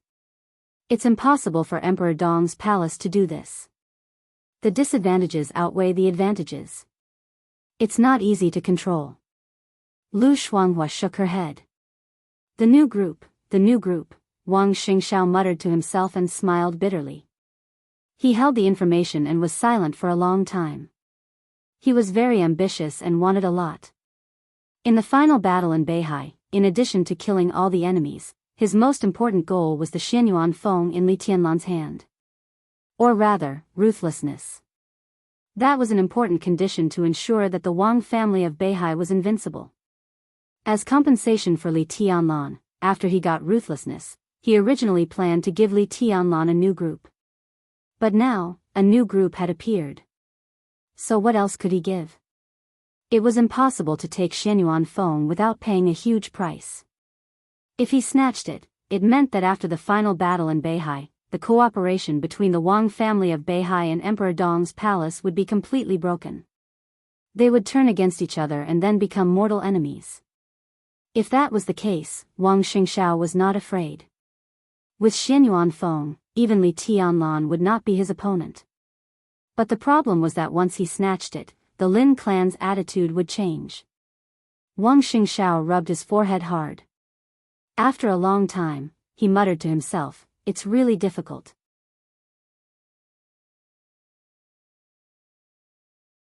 Chapter 9:12.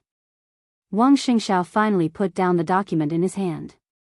Countless analyses in this document were favorable to Emperor Dong's palace, which meant that the intelligence personnel and senior personnel of the Wang family of Beihai were optimistic about the integration of the Flourishing Age Fund, Sai City, and Mount Shu with Emperor Dong's palace. They were optimistic about the abilities of Li Tianlan, Wei Kunlun, Han Donglu, and Situ Zhangyue. They didn't think that the merger would bring trouble to Emperor Dong's palace. On the contrary, the merger would only bring Li Tianlan huge and irresistible benefits. This was not what Wang Xingxiao had expected. To be exact, the fact that several superpowers joined Emperor Dong's palace one after another was not what Wang Xingxiao had expected.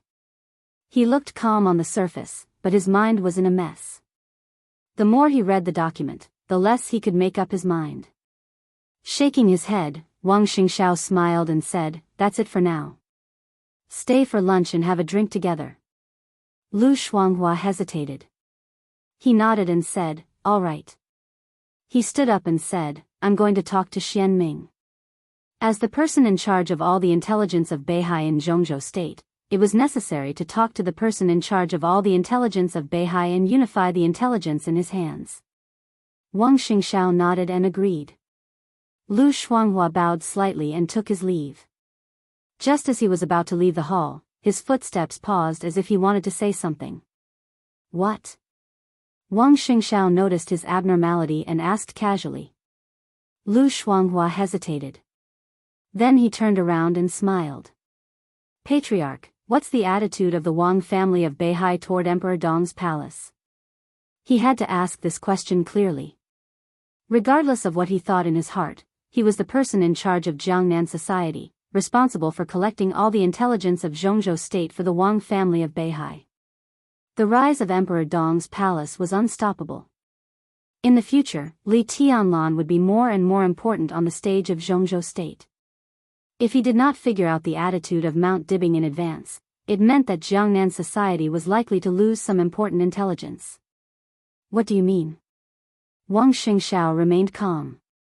"As far as I know, although we are not on good terms with Emperor Dong's palace now, at least we have the same goal. But when our development model overlaps and we have a strong enemy, the two forces with the same development model are each other's best allies. That is to say, the current strength of Emperor Dong's palace is not bad for us." Lu Shuanghua said calmly. "That's right." Wang Xingxiao nodded. "But you missed one word, now. The strength of Emperor Dong's palace is not bad for us now, but this kind of strength can't go beyond the limit. We are allies with Emperor Dong's palace, but no one in the Wang family of Beihai wants the so-called allies to be stronger than themselves. The two sides can cooperate now because they both need to protect themselves. They have common interests and a common position. But what about after the Prince Group's matter ends?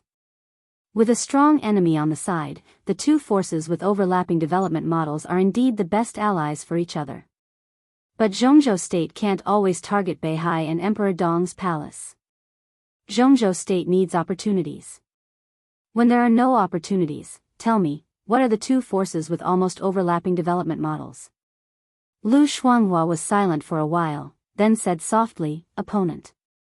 There's no need to fight to the death, but it's destined that we can't coexist peacefully.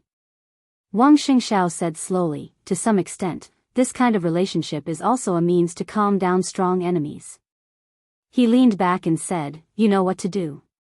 Lu Shuanghua nodded, stood there for a while, then turned around and left the hall. A tall lady walked in at the same time.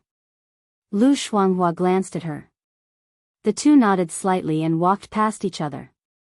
The woman paused in front of the hall door, turned her head and looked at Lu Shuanghua thoughtfully, then walked into the hall. Wang Xingxiao had already stood up from the sofa and called his aunt. There's no problem in Xingzhou, at least for the time being.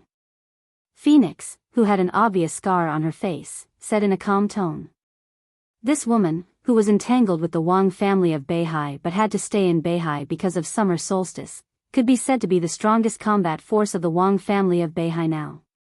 She and Wang Tianzong's protector, Punishment, had been traveling to various cities in Beihai in recent days. After getting the exact information, she killed nearly 10 thundershocking realm experts in a short time. Today, the elites of the superpowers lurking in Xingzhou had basically been killed. Thank you for your hard work, Aunt. Wang Xingxiao smiled. But new lurkers will soon enter Xingzhou. There's no end to these people. Recently, their actions are getting more and more obvious, especially in East Island. They almost don't cover up anymore. Just kill them again. Phoenix's voice was calm and cold. Wang Xingxiao nodded, sat down again and said, Aunt, what can I do for you? Let me see how you're going to court death. Phoenix stared into Wang Xingxiao's eyes and said seriously. Wang Xingxiao looked up in surprise, a little confused. Emperor Dong's palace now has 2 invincible realm experts. You know what that means. Their military power may still be weak, but if you only look at the experts, they have 2 invincible realm experts and Li Tianlan, who hasn't reached the invincible realm but whose combat capability is very likely to be close to the peak of the invincible realm. Now Emperor Dong's palace can be said to be the #1 superpower in the dark world in terms of high-end combat capability. You want to cooperate with them, and now you are already in a cooperative state. Emperor Dong's palace has the flourishing Age Fund, Sai City, and half of the power of Mount Shu. Don't forget the relationship between Jade Pool and Zhongzhou State and the Dongqing clan. Next, a large part of Jade Pool's power may also join Emperor Dong's palace. They have money and people, and their military power will soon become strong. Your cooperation with Emperor Dong's palace is tantamount to asking a tiger for its skin. What's worse is that in this cooperation, you still want to get Xianyuan Feng. Xia Huang paused, looked at Wang Xingxiao, and said with some incomprehension, do you really want to die? Wang Xingxiao was silent for a long time before he said slowly, that's the core that can guarantee the Wang family of Beihai's invincibility. With Wu Qing, even if my father hasn't recovered from his injury, I can still be invincible in the world. Even if my martial arts can't make any progress in my life, Li Tianlan will become the chosen one in the future, and the Wang family of Beihai will also have the capital to fight against Emperor Dong's palace in the most cutting-edge combat capability. We now have a very good opportunity, or even the best opportunity. I have 80% confidence that I can take down Wu Qing, not to deal with Li Tianlan now, but to fight against the truly invincible Li Tianlan and Emperor Dong's palace in the future. So, I have no choice. If I can't become the chosen one, Wu Qing is the core trump card to ensure the Wang family of Beihai's dominance in the dark world. Wu Qing, Phoenix murmured to herself. Xianyuan Feng is conscious and has its own thoughts and will. Right now, it's the amalgamation of many murderous weapons. When it has enough energy, its will is the most active. You can't say that it's a sword, you can even treat it like a person. Wang Xingxiao said slowly. Heh, Phoenix sneered. A person. If it can be regarded as a person, then it can be said to be truly loyal to Li Tianlan. If you take it away, will it definitely work for you? It is the fusion of many murderous weapons. What is a murderous weapon? For a force, a murderous weapon is enough to make them fight for it. If you take Xian Yuanfeng, do you think Li Tianlan will let it go? He doesn't need the so-called new group you gave him now. As long as I get Wu Qing, I naturally won't be afraid of Li Tianlan. Wang Xingxiao said calmly. Wu Qing is not yours. Can you make use of it? Phoenix narrowed her eyes. She didn't understand Wang Xingxiao's persistence. And even if you can make use of Wu Qing, it is a murderous weapon in nature. When its energy is exhausted, the role it can play is extremely limited. With its own combat capability, with the help of 13 floors and Xian Yuanfeng, it will be invincible. Yes. Wang Xingxiao said blandly, when the time is right, Wu Qing can destroy Wu Qing's will in an instant. What it needs is Wu Qing's energy. Once the two are combined, it will become more complete. At that time, there won't be a problem of insufficient energy. As long as you don't squander it, it can always be used. Wu Qing, Phoenix's face was solemn. She never thought of herself as a member of the Wang family of Beihai. Naturally, she couldn't get in touch with the secrets that only the patriarchs of each generation could. But it was not the first time she heard the word Wu Qing. Destroy Xian Yuanfeng's will in an instant? She felt like she was listening to a joke. What is Wu Qing? Phoenix asked in a serious tone. Wang Xingxiao was silent for a while. Then he said, Core. Phoenix seemed to want to ask something else, but Wang Xingxiao interrupted her and asked, How is East Island? Phoenix paused for a while and shook her head slightly. You should ask Xian Ming about this. I don't know. But according to what I know, East Island has really put in a lot of effort and mobilized almost all the forces that can be mobilized. If this is a small war, we can't get support from Zhongzhou State. We can only rely on Beihai Corps. What about the odds of winning? Wang Xingxiao asked. It depends on the result of the final battle. If it's just about the army, it's almost impossible for us to defeat a country. East Island is small, but it's also a powerful country. Phoenix shook her head. Wang Xingxiao leaned on the sofa, clicked his tongue, and laughed. I remember a saying, a dog can't stop eating shit. Oh, that's not an appropriate description. Or, it's called forgetting the pain after the wound is healed. How many lessons do you think East Island needs to learn to understand its situation? 5 years ago, they suffered a big loss in the final battle of Heaven Capital. Now it's only been 5 years, and they actually forgot it. What a joke. She thought for a while, then shook her head and said, This time is different. In the final battle of Heaven Capital, Zhongzhou State restrained the main force of East Island. All the forces in the world took advantage of the situation and finally helped the purgatory of Heaven Capital. But now the forces that cooperate with East Island are all forces that are active in the dark world. Their attention is all on East Island, and Zhongzhou State can't help you. The general election is coming, and Zhongzhou State is troubled. They can't take care of East Island. What about Emperor Dong's palace? Wang Xingxiao suddenly said, Now Emperor Dong's palace has a strong army, 2 superiors of the invincible realm, and Li Tianlan. Do you think he can put all the resources of Emperor Dong's palace into the final battle of Beihai? Li Tianlan and I don't have such a deep friendship. Although we are now in a cooperative relationship, from his standpoint, he needs the Wang family of Beihai, which has suffered a heavy loss but can still maintain a certain strength.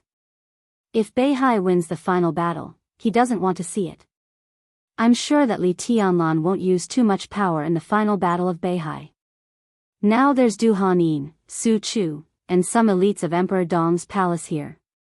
Li Tianlan will come, but he will bring 1 deputy palace master of the invincible realm at most, or none at most.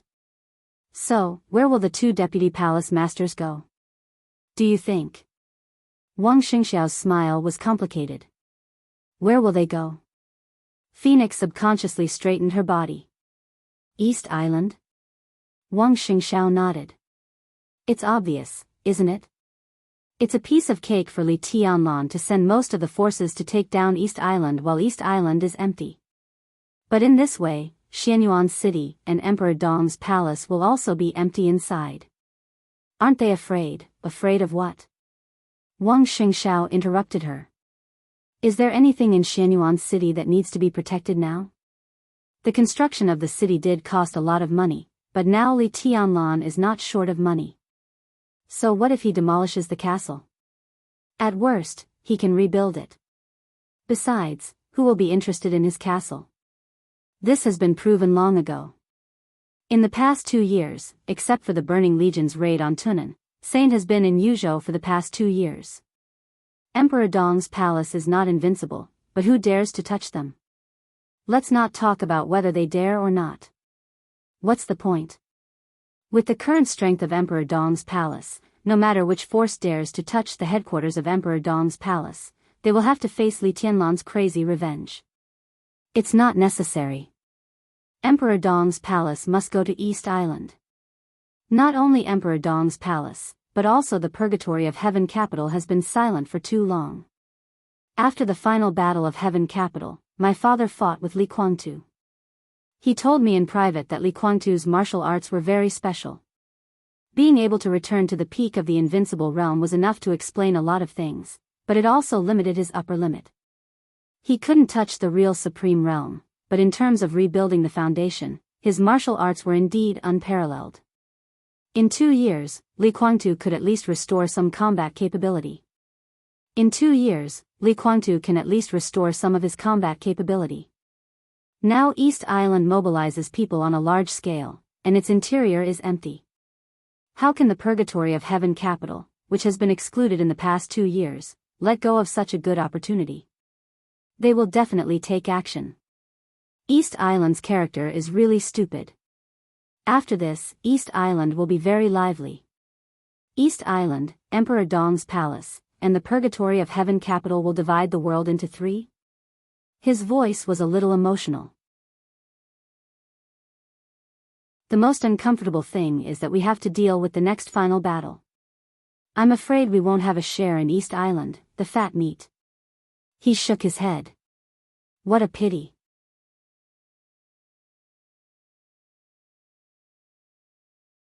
Chapter 9:13. 2 invincible realm experts. The bright sun shone in the study. His Majesty gently dragged the information in front of him over and said with a smile, "It's really difficult to deal with." In front of him was also an evaluation report about Emperor Dong's palace. After the funeral, Emperor Dong's palace was more powerful than before, and it no longer had any obvious shortcomings. With Sai City, the Flourishing Age Fund, and half of Mount Shu joining Emperor Dong's palace, and with Li Tianlan's return, the strength of Emperor Dong's palace was not simply doubled. Its comprehensive strength had increased dozens of times. A force that was originally supported by young people swallowed the largest financial group in Zhongzhou State and the strongest assassin organization in Zhongzhou State within 1 day without encountering any obstacles. This was enough to make Emperor Dong's palace expand into a real behemoth. And it was certain that as long as Li Tianlan still stood at the peak of the force in the dark world, there would be no possibility of accidents during the integration of Emperor Dong's palace. It was no exaggeration to say that Emperor Dong's palace had now become the focus of the major forces in the dark world. It was also a big problem for them. Every force had an evaluation. But because of different intelligence and different focus, the information of each party would naturally be slightly different. Some people paid attention to the new group. Some people paid attention to the huge financial resources of Emperor Dong's palace. And His Majesty was most concerned about the force of Emperor Dong's palace. Li Tianlan, Saint Wei Kunlun, and hidden god Situ Tsangyue. These 3 people had now formed the golden triangle of Emperor Dong's palace, and they were also at the top of the pyramid of individual force in the entire dark world. This lineup was enough to make anyone's scalp numb in front of them. His Majesty gently tapped the information in front of him and laughed. Now it's not just my scalp that's numb, but my whole body. We don't only have 2 invincible realm experts. Molade stood in front of His Majesty and was a little unconvinced. Your Majesty, you have 4 disciples, and the 3 who are still alive are all in the invincible realm. Not to mention His Majesty's personal strength, Molade himself was extremely close to the peak of the invincible realm. Yagyu had also stabilized his invincible realm. Jiang Guochu was a new invincible realm expert, but he was invincible. Even if he was a new invincible realm expert, his realm was solid. If the 3 disciples stood together, they might not be much worse than the 3 people in Emperor Dong's palace. Your Majesty, you hold back Li Tianlan. I can barely hold back Situ Tsanyue and Wei Kunlun. Although I can't win, with the help of Yagyu Tsangshuan and Jiang Guochu, it is completely possible to kill them all. Molade was filled with killing intent. You forgot about Shenyuan Feng, or in other words, Wu Qing. His Majesty shook his head. And even if we can forget about that sword, can we win? 3 disciples. It's a good lineup, but it's just a good lineup. Li Tianlan has 2 invincible realm experts, and he can also gain the loyalty of 2 invincible realm experts. His Majesty laughed at himself. What about me? You can trust my loyalty completely. Molade's tone was solemn and serious, as if he was making an oath. I can trust you. His Majesty said blandly, but what about Yagyu Tsangshuan and Jiang Guochu? I won't trust them completely unless I'm stupid. Similarly, they can't be completely loyal to me. No, they can't even be loyal to me. The 2 of us are completely using each other. It's just that I have a certain amount of initiative. I can give them benefits, and they can also give me benefits. This kind of benefit is great, but it's not so great that they can completely rely on me. Molade was silent for a while and whispered, but Li Tianlan is dying. We don't need to worry too much about Emperor Dong's palace. You don't understand what I mean. His Majesty said calmly, it's not a matter of whether we should worry about Li Tianlan or not. Even if Li Tianlan doesn't die, he's just an enemy. As far as we are concerned, what we need is power, more powerful forces, more power. A Knights Templar that only belongs to us is not enough. Do you understand? I understand. Molade said seriously, Your Highness, I can give you power, and I will completely obey your will. Very good. His Majesty nodded. Contact the Pope. I want to borrow 2,000 Saint Warriors. If he is willing, I can agree to 2 conditions. The premise is that he must lend me the most elite Saint Warriors. In the 2 years after the chaos, he should have a lot of elites in his hands. 2,000 Saint Warriors? Molade was a little stunned. He shook his head subconsciously. You want the Holy Disarmament Corps to participate in the final battle in North Sea? That's impossible. It's hard for him to agree. Not North Sea. His Majesty narrowed his eyes. It's East Island. Don't you think that East Island is too empty now? Emperor Dong's palace, which is so empty that its strength has greatly increased, will definitely not let go of this opportunity. Similarly, the Purgatory of Heaven capital will not let go of this opportunity, either. Molade's body trembled. He lowered his head, thinking about the possibility of borrowing 2,000 Saint Warriors. If it was used in the final battle in North Sea, it was almost impossible. North Sea was too sensitive now. There were Zhongzhou State, East Island, Emperor Dong's palace, the Jiang family of South America, and countless other forces involved. The eyes of the whole world fell on this place. Even if His Majesty in the Holy Land wanted to do something, it would not be convenient. After all, the Holy Disarmament Corps did not represent the dark forces. If they were unscrupulous in everything they did, there would be no need to set up a Knights Templar to deal with the affairs of the Dark World. But if 2,000 Saint Warriors were placed in East Island, just facing Emperor Dong's palace was equivalent to a conflict in the Dark World, which was completely different from the final battle in North Sea. 2,000 Saint Warriors, he muttered to himself and suddenly said, 2,000 people, is that enough? There's no other way. If the Pope agrees, 2,000 people should be his bottom line. It's impossible to add one more. His Majesty shook his head. Do you think that Emperor Dong's palace will definitely take advantage of the empty East Island to occupy the dark world of East Island, so you want to use these 2,000 saint warriors to stop Emperor Dong's palace? Molade hesitated. But now there is more than one invincible realm expert in Emperor Dong's palace. In the final battle in North Sea, it's difficult for Situ Tsangyue and Wei Kunlun to appear in North Sea. This means that if there are no accidents, these two invincible realm experts will appear in East Island at that time. He did not make it very clear. But His Majesty understood what he meant.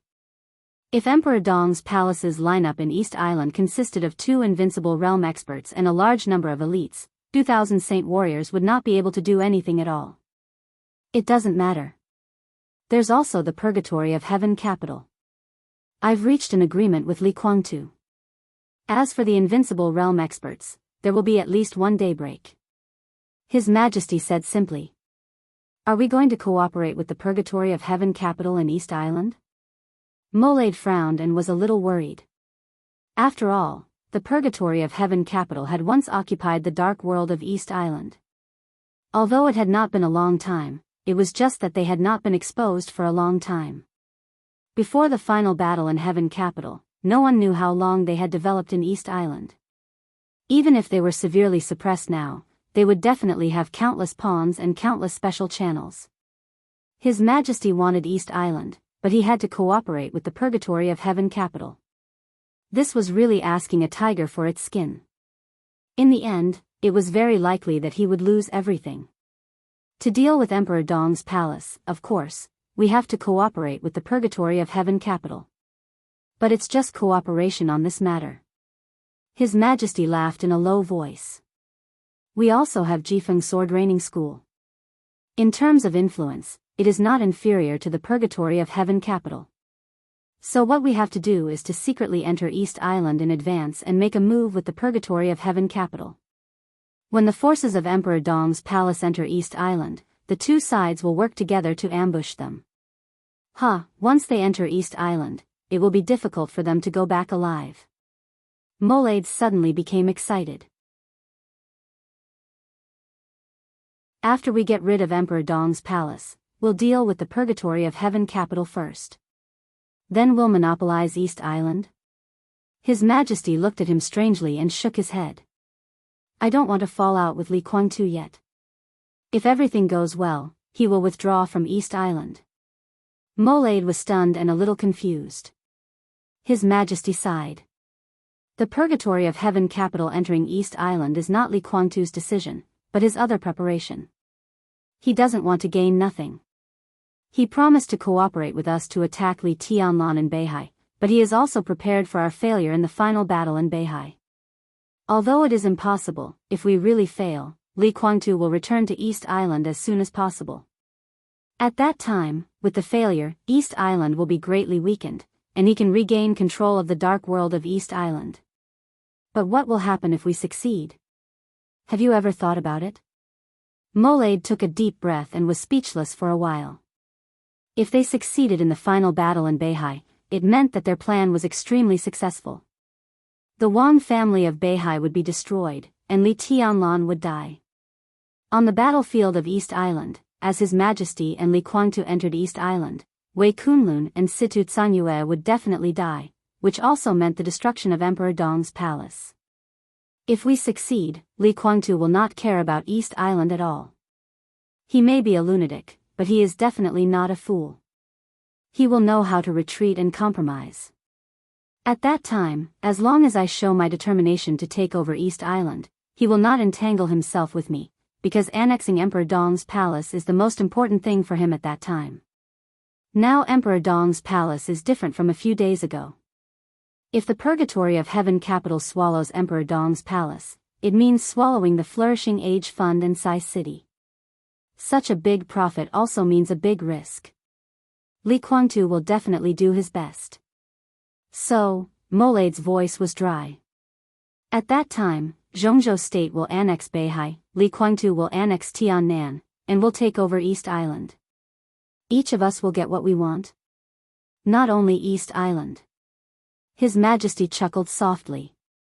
If the plan succeeds, we'll also get Kunlun City. After that, it will be my and Li Kuangtu's era. But in the end, it's still my era. I see. Molade shook his head with a wry smile. Sure enough, I'm still suitable to follow you. This way, I don't need to think too much. His Majesty smiled and said lightly, go and contact the Holy Land. I hope that 2,000 Saint warriors can enter East Island as soon as possible. The sooner, the better. The more time we have, the more prepared we will be. I'm waiting for the 2 invincible realm experts in Emperor Dong's palace to walk into the trap and meet their doomsday. Molade nodded, turned around, and strode away. Contact Yagyu Tsangxuan. His Majesty suddenly said, tell him that I promised him. The thing that I promised him back then, the thing that he wanted to do the most, will be done soon. Molade's footsteps paused for a moment before he walked out. His Majesty had promised Yagyu Tsangxuan many things. But more importantly, there was only one thing that Yagyu Tsangxuan wanted to do the most. That was to help him get rid of the biggest traitor in Jifeng Sword Raining School in the past 100 years at the right time. There was only one biggest traitor in Jifeng Sword Raining School in the past 100 years. Tianhai Wuji, the master of Wuji Palace. His Majesty had promised him to kill Beihai Wuji, but only after the final battle in Beihai was over. At that time, the entire Wuji Palace would be His Majesty's own force.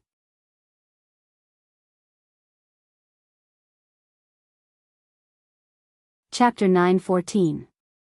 After lunch, Li Kuangtu sat quietly on the balcony, leisurely making himself a cup of tea and enjoying the scenery outside the window. The air on the open-air balcony was damp and cold. The snow from a few days ago had not completely melted, and the air was filled with obvious moisture. The villa area where he lived had been for some years, and the scenery was average. Only the large garden in the center of the villa area was relatively sincere. His eyes fell on a small number of flowers that were still blooming in the winter in the garden. He was silent, and no one knew what he was thinking. The bell in the living room rang slowly, heavy and steady, marking the time. In the lingering sound of the bell, a mid-priced domestic black car slowly drove into the villa area and stopped in front of the villa where Li Kuangtu was. Li Kuangtu stood up, slightly lowered his head, and looked down. He was holding a teacup in his hand, and the steam was rising. But he stood there like an illusion. The door of the car was pushed open, and a very vigorous young man glanced around with great vigilance. Then he bent down and quickly opened the door. Qin Fangqing, wrapped in a coat, wearing a hat and sunglasses, almost covering all his features, got out of the car and walked forward quickly. The door of the villa was unlocked. He opened the door and went straight in. The car quietly stopped at the door. Neither the driver, the bodyguard, nor the secretary got out. Li Kuangtu glanced down, turned around, put down the teacup, and slowly went downstairs. Qin Fangqing had taken off his coat, hat and sunglasses, and breathed a sigh of relief with a gloomy face. Seeing Li Kuangtu come down, a smile appeared on his gloomy face, and his voice was slow, sorry to have waited for a long time. There have been a lot of things these days, so the meeting time was delayed until now. It doesn't matter, my time is not tight. Li Kuangtu, who came to Yuzhou alone, shook his head and laughed. You are the Prime Minister, but you have to be so careful when meeting. You are really cautious. Qin Fangqing's mouth twitched, and his face was a little cold. He seemed to want to say something, but finally shook his head and put a document in his hand on the tea table in the living room. It has been a troubled time recently. I don't know how many eyes are staring at me, so I can't be too cautious. He said slowly. Understandable. Li Kuangtu nodded. The matter of Haoyue Group became more and more serious. Numerous shares were acquired, and the people in the group were in a panic. What was worse was that some inside stories of Haoyue Group had directly caused an earthquake in the officialdom of several provinces, which had always been regarded as the backyard garden of Prince Group. Not only that, some industries that Haoyue Group was deeply involved in were constantly exposed to shady deals. Not only Qin Fangqing, but the whole Prince Group was also in a mess. Some other voices inside the prince group were getting louder and louder. In some private occasions, a speaker of a province even directly asked someone to stand up and take responsibility in order to reverse the current passive situation. This someone undoubtedly referred to Qin Fangqing. The Haoyue group was just one of the breakthroughs. Another breakthrough point was Qin Fangqing's daughter, Qin Lijuan. An investigation team had been stationed in a large state-owned investment group under Qin Lijuan's control the day after her accident. Although it was not a long time, after a thorough investigation, they had found countless jaw-dropping pieces of evidence. In less than 8 years when Qin Lijuan controlled the investment group, the group had lost nearly 1.6 billion. The loss of assets in Zhongzhou was extremely serious, and a considerable part of it fell into Qin Lijuan's private pocket. Moreover, although she was middle-aged, she was still very charming. Her private life was extremely exaggerated and extravagant. Only in Yuzhou, she had nearly 30 houses and more than 20 lovers. Among Qin Lijuan's 20 lovers, half of them were the leaders of Prince Group, and there were also several rich people, 2 popular male stars, and even a college student. The detailed investigation had been in-depth to the point that it could not be more detailed. The dirty tricks in the account of the investment group and the list of Qin Lijuan's lovers had once again caused significant damage to Prince Group. All the damage accumulated, Qin Fangqing's pressure could be imagined. His status was no longer a matter of stability. If it went on like this, he might immediately be abandoned by Prince Group after the election. If Prince Group could still hold on until then. Everything you want is in it. Qin Fangqing pushed the materials on the tea table to Li Guangtu and said in a deep voice, "My trump card." Li Guangtu's eyes narrowed slightly. After a moment of silence, he asked, "All of them?" "We have no choice," Qin Fangqing said faintly. With His Majesty as a lobbyist, Yuan Lin had a good talk with Li Guangtu in Tiannan. The so-called good talk did not mean that the cooperation was successful, but that Li Guangtu had no possibility of refusing the cooperation. The cooperation between Purgatory of Heaven Capital and Qin Fangqing was a great risk for both parties. Because they were plotting Beihai and Emperor Dong's palace. If he failed, needless to say, Qin Fangqing could hardly protect himself. This time, he pushed for the decisive battle in North Sea to fight desperately in a desperate situation. He had put all his chips on the line and had no way out. If he failed, his reputation would be ruined. Li Tianlan and Wang Xingxiao would not let him go. He was bound to become a zhongshi. He would inevitably become the most miserable prime minister in the hundreds of years since the founding of Zhongzhou. It could be said that he would really be smashed to pieces. For Purgatory of Heaven Capital, or for Li Guangtu, the price of failure was also hard for him to bear. He participated in the decisive battle in Beihai to kill Li Tianlan. He was the heir of the Li family designated by Li Honghe. There were too many and complicated ties between the Purgatory of Heaven Capital and Emperor Dong's palace. Li Guangtu and Li Tianlan might be pure enemies, but the elders of the Li family and Emperor Dong's palace and some generals of the Purgatory of Heaven Capital would not so easily make up their minds to kill Li Tianlan. If Li Tianlan died, it would be fine. If Li Tianlan did not die, the Purgatory of Heaven Capital and Emperor Dong's palace would completely fall out with each other. There were still a considerable number of people in the Purgatory of Heaven Capital who had not made up their minds. They were still wavering between Li Guangtu and Li Tianlan. Once the two sides fought, the Purgatory of Heaven Capital would risk losing control. The risk of cooperating with Qin Fangqing was great, but the benefits after success were enough to make people crazy. Not to mention Sai City and Mount Shu, which were integrated into Emperor Dong's palace. The Flourishing Age Fund alone was enough to make the strength of the Purgatory of Heaven Capital expand to an incredible level. The annexation of Emperor Dong's palace was completely irresistible for Li Guangtu, and it could even be said to be an overwhelming temptation. So he came to Zhongzhou State with all his trump cards. When he gave all his trump cards to Qin Fangqing, he also asked to see all Qin Fangqing's current trump cards. Knowing each other well, Li Guangtu had a rough assessment of the worst result. As long as this assessment did not exceed his bottom line, and Qin Fangqing's trump cards ensured that he could annex Emperor Dong's palace, then the so-called cooperation was officially established. Neither side had much time to prepare. Qin Fangqing could fall at any time in the storm, and the final battle in North Sea was close at hand. So for the two who needed to make up their minds as soon as possible, all the pleasantries and probing were unnecessary. Going straight to the point was the best choice at the moment.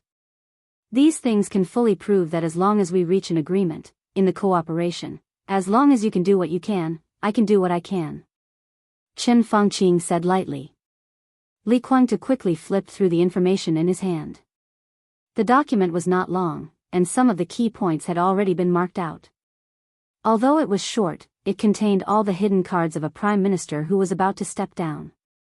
Looking at it this way, the document was not too short, but too detailed. Li Guangtu's eyes gradually lit up. He quickly flipped through and said casually, "It's amazing, but if that's all," he thought for a moment and found that he could not figure out whether these trump cards were enough or not. "Not only these, but also you." Qin Fangqing looked at him and said in a calm voice, "Both you and His Majesty need my support to achieve your goals. But similarly, after destroying North Sea and Emperor Dong's palace, I also need your support to completely stabilize the situation." Li Guangtu was silent for a long time before he nodded and said, "In this case, there should be no problem. Your Emperor Dong's palace, and his Kunlun city." Qin Fangqing's eyes seemed to be burning with an inextinguishable flame. "My Zhongzhou state." Li Guangtu roughly skimmed through the information and began to read it carefully. He smiled casually and said, "Do you want to completely control us?" "It's the need for balance." Qin Fangqing said seriously, "I have to make one thing clear. If you annex Emperor Dong's palace with my support, then in some aspects, you must abide by my rules, or the rules of Zhongzhou state. I'm not worried about Kunlun city. Although its system is beyond the rules on the surface, it is also the product of survival under the rules. As for Emperor Dong's palace, I don't want and will never allow your Emperor Dong's palace or the Purgatory of Heaven capital to become the second Wang family of Beihai. You can't get the same free power as the Wang family of Beihai. The political power and military power of Tiannan should be in the hands of Zhongzhou state." "It's understandable," Li Guangtu said lightly, "but it's hard for me to accept it. In return, the Purgatory of Heaven capital can expand infinitely, and Zhongzhou state will also give you secret support when necessary."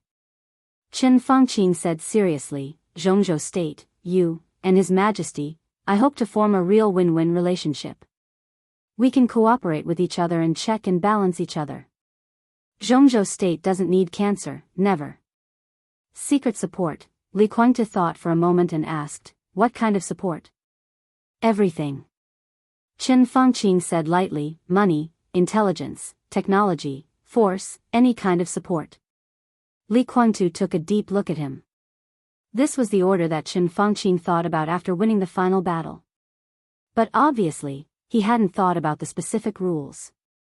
This meant that after winning the final battle, there was still a lot of room for negotiation.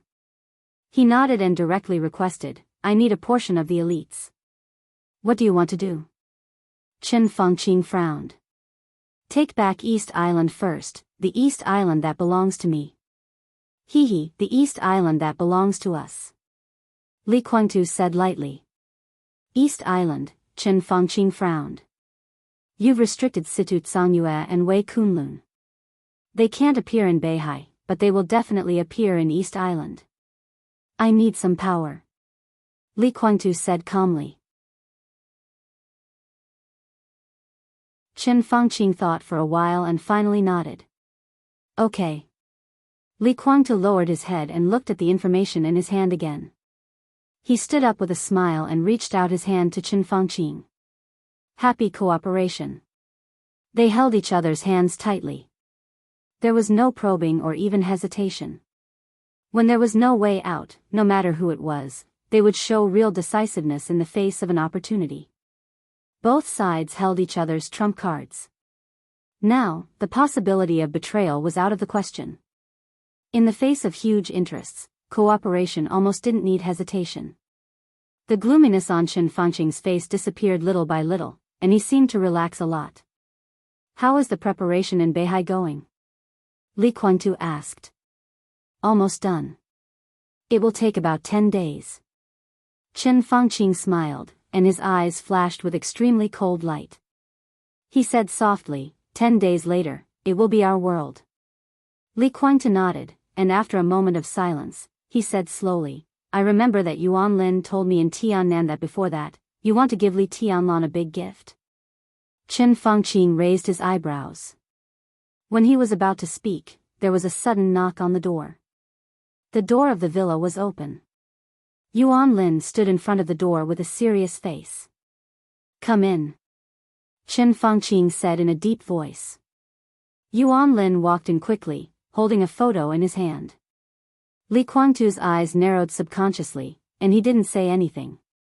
Prime Minister. Yuan Lin walked quickly to Chen Fangqing and whispered, the target has been locked. Where is she? Chen Fangqing's eyes lit up, and his voice was cold. Huading. Yuan Lin whispered. Chen Fangqing was silent and didn't speak for a while. The other party booked a ticket to Nanyun at 9:00 in the evening. If there is no accident, she should want to go directly to Shenyuan City from Nanyun. Yuan Lin said softly, we have investigated the surroundings. It is not a trap. Be cautious. Chen Fangqing's voice was low. Got it. Yuan Lin nodded. Seeing that Chen Fangqing didn't give him any instructions, he took a deep breath and quietly left. He took the photo in his hand and opened the address book. He sent the photo to a number in the address book that he had never contacted. Li Kuangtu looked at Yuan Lin's back and suddenly said, be careful, don't miss. Chen Fangqing smiled and was full of confidence. The only invincible realm killer in the dark world now takes action in person. How can he miss? Li Kuangtu raised his eyebrows and didn't say much. At the same time. Huading. In the dark hotel room, Ju, who was sitting quietly and silent, picked up the mobile phone in his hand. A photo appeared on the mobile phone. In the photo, there was a beautiful young woman. She was wearing a beige windbreaker. She had exquisite short hair and a tall figure, revealing half of her pure and enchanting side face. The background of the photo was under the lights at night. The light shone on her, and her posture was fixed in the movement of walking forward. It was a kind of indescribable quiet and hazy, with a sense of nobility and laziness. Ju looked at the photo quietly, and his eyes were extremely hot. It was a kind of naked desire to conquer and possess that a male showed after seeing a perfect female. This photo. This side face. It was the side face of Wang Yuetong, the little princess of the Wang family of Beihai. The daughter of Sword Emperor and the daughter of Dong Huang. Ju laughed nervously, and his eyes were extremely excited. The phone suddenly rang. Ju couldn't wait to answer the phone. Your Highness, we have locked on the target. You can take action. A steady voice sounded on the phone.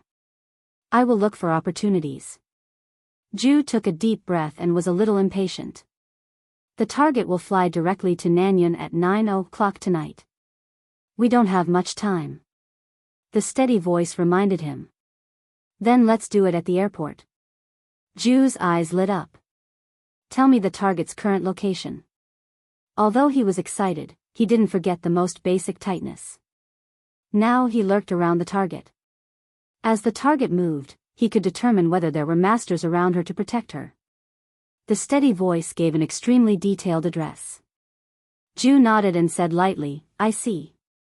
Help me prepare a secret place where I won't be disturbed. The voice on the phone hesitated. This is my deal with that person.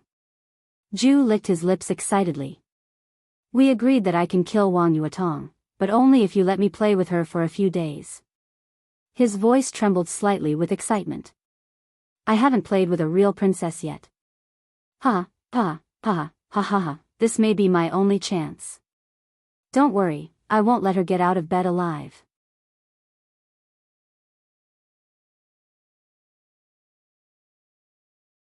Chapter 9:15. The slight buzzing of the machine continued. In the dark but technology-filled hall, the light in the nutrition pod filled the foam in the pod, clearly illuminating the sleeping faces of the injured. Li Tianlan was looking at Dongqing Rushi. Situ Tsangyue was looking at Tribulation. Naylan Shuriying, with a little anxiety in her cold eyes, was carefully introducing the physical conditions of Dongqing Rushi and Tribulation. At present, His Highness's body is recovering very well. Well, this so-called, well, means that his body has begun to heal internally. Theoretically speaking, His Highness's body should be able to wake up, but his brain waves are very low. I have studied His Highness's recent data in detail. Naylan Shuriying looked at Tribulation in the nutrition pod and said in a low and hoarse voice, "It seems that His Highness doesn't want to wake up." Situ Tsangyue was silent. Li Tianlan turned his eyes and looked at Tribulation in the nutrition pod. He didn't know what to say. Tribulation didn't want to wake up. Even if he woke up, what could he do? His current body was extremely fragile. Although the inside of his body had initially healed, it was still extremely weak, which meant that even if he woke up, he would not be able to move for a long time. He needed to recuperate slowly and even spend the rest of his life in a wheelchair. Unless the third generation of immortality developed by Naylan Shuriying came out, it was basically impossible for Tribulation to recover to the peak state. Not to mention the peak state, it was difficult for his body to recover to the standard of ordinary people. These might all be acceptable. But how could he accept Angel's death? Angel's death almost shattered all of Tribulation's perseverance and tenacity in an instant, and shattered his soul. It was better to sink in the darkness forever than to open his eyes and face the meaningless world. Situ Tsangyue was silent for a long time before she whispered, "I can't accept it." Naylan Shuriying lowered her head slightly, looked at Tribulation in a coma, and said calmly, "We still need some time. At present, we are discussing ways to give His Highness mental stimulation. There are about 10 specific ways. We need to eliminate them one by one and determine a way that is the least harmful to His Highness. We can slowly stimulate his spirit and wake him up."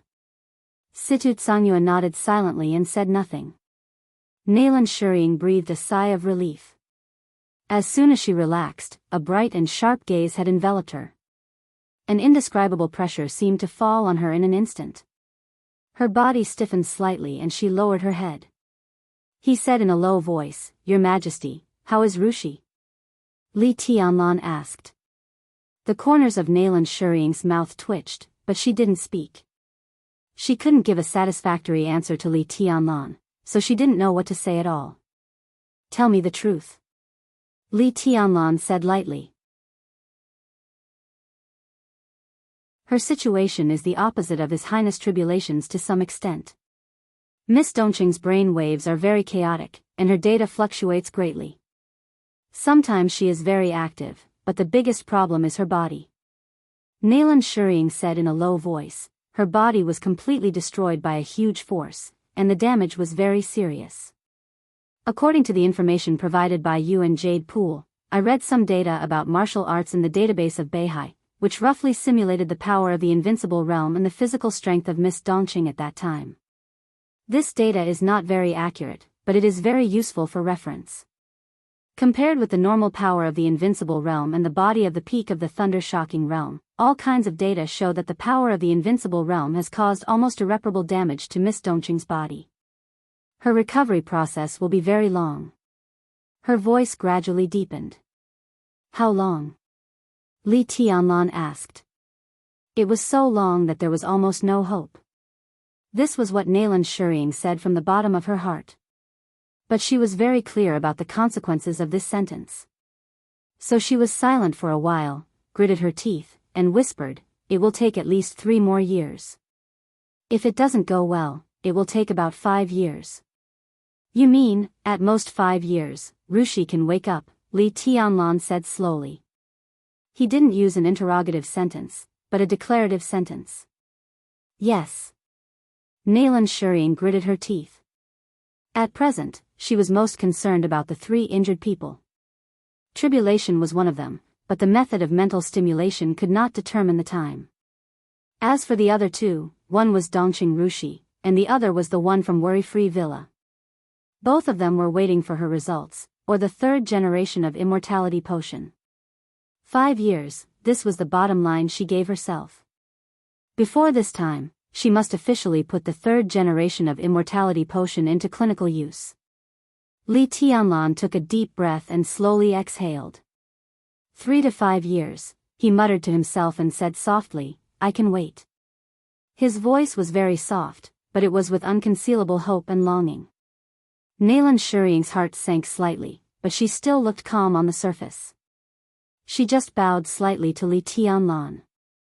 Li Tianlan stood where he was, took a deep look at Dongqing Rushi, and suddenly said, let's go. He glanced at Situ Tsangyue. His deputy palace master still stood there and did not speak. Li Tianlan nodded and walked into the elevator alone in silence. The elevator went all the way up to the huge and incredible castle hall. Li Tianlan stood in front of the garden in the hall for a while and slowly walked out of the castle. People came and went. The daily life of Emperor Dong's palace was full of the beauty of efficiency. Every staff member of Emperor Dong's palace who passed by Li Tianlan would bow slightly. Li Tianlan responded with a smile, and his originally low mood gradually calmed down. He liked the current atmosphere very much. Perhaps in the eyes of the real big shots, this atmosphere was very messy and noisy. But for him, who had been extremely lonely since he was a child, this was the best atmosphere. The people calling him, Your Majesty, clearly reminded him. Because everything in front of him belonged to him alone. The same huge fountain square in front of the castle was spraying water columns. The water columns gathered in the sky, showing a colorful rainbow under the sun. Li Tianlan passed by the square and sat down casually on the lawn. He looked up at the rainbow where the water columns converged and the huge black sword under the rainbow. His heart was calm and peaceful. A cheerful voice came from behind, accompanied by the crisp sound of a bell. A big golden retriever with a silver bell tied around its neck ran over happily. It squatted beside Li Tianlan and looked up at the rainbow above the square with him. The golden retriever was already very tall. When it squatted down, it was not much shorter than Li Tianlan, who was sitting. It kept adjusting the distance and finally leaned on Li Tianlan, wagging its tail with satisfaction. Li Tianlan smiled and touched its head, as if he had returned to the time when he had traveled with it for 3 years and thousands of miles. Cities, forests, deserts, and polar regions. Heavy rain, flying snow, scorching sun, and strong wind. A man and a dog, very lonely, but not lonely. Those 3 years were the quietest and most focused years in Li Tianlan's heart. Those 3 years had been imprinted in Li Tianlan's heart. It seemed to be enough for the golden retriever to be unforgettable. So when Li Tianlan returned to Tiannan and came to Emperor Dong's palace on the first day, the golden retriever directly stuck to him when it saw him. When I have time, I'll take you for a walk. Li Tianlan rubbed the golden retriever's head and said in a gentle voice. The golden retriever whimpered, lay down, turned around, and showed its belly to Li Tianlan. Li Tianlan reached out and scratched its belly. He suddenly remembered that she had given him the golden retriever. His movements slowed down, and he sighed softly. Are you unhappy? The familiar delicate fragrance filled the air. Qin Weibai, who was wearing a long dress, asked softly. No. Li Tianlan shook his head. It's just, he thought about it and finally smiled. I don't know how to say it, so I won't say it. Qin Weibai hummed obediently and sat next to Li Tianlan, leaning into his arms naturally. Li Tianlan held her body and did not speak. How are Rushi and Martial Uncle? Qin Weibai asked in a low voice.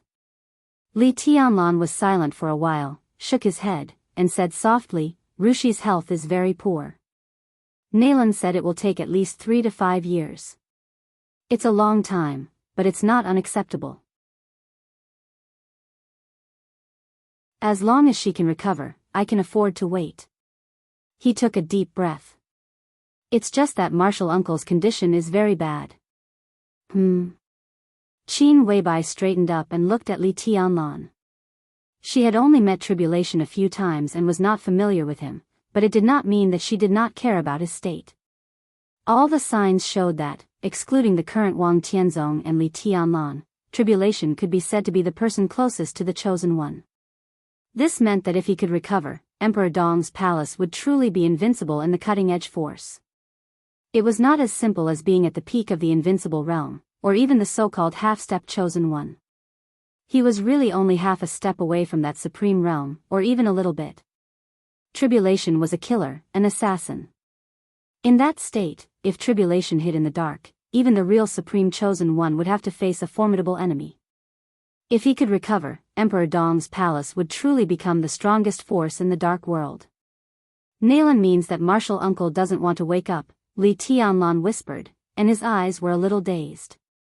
Actually, I can probably understand, he thought quietly, and the emotional fluctuations in his eyes gradually became intense. What are you thinking about? Qin Weibai reached out and smoothed his slightly frowning eyebrows. Nothing.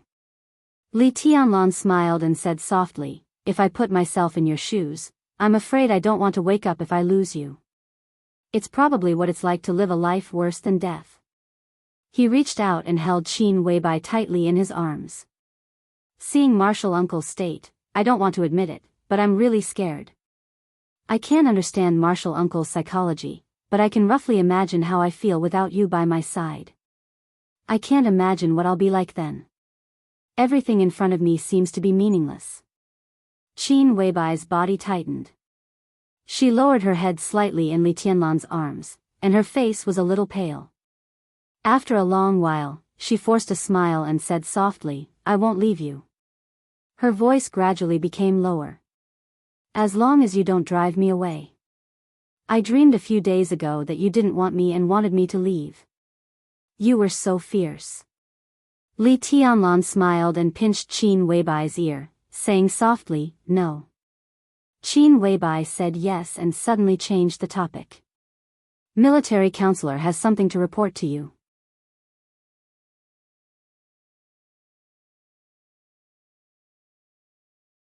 Chapter 9:16. Military counselor was now the chief financial officer of Emperor Dong's palace.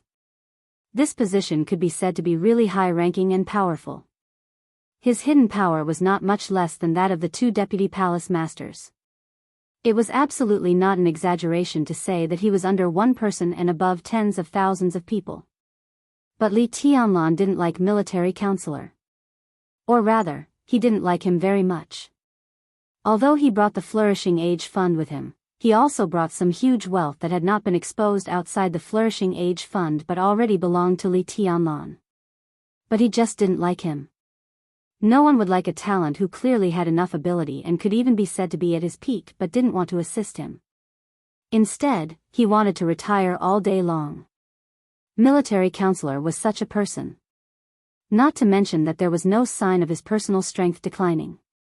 Even if he was now a disabled man who couldn't hold a knife, his experience in the financial world for many years was also a valuable asset. Such a person could be said to be the soul of any force, any consortium, or even any country. But such a person always wanted to retire under Li Tianlan's command.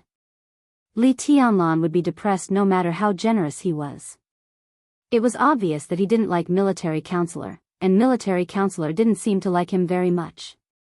So now, although he was the chief financial officer of Emperor Dong's palace, he actually lived a semi-retired life.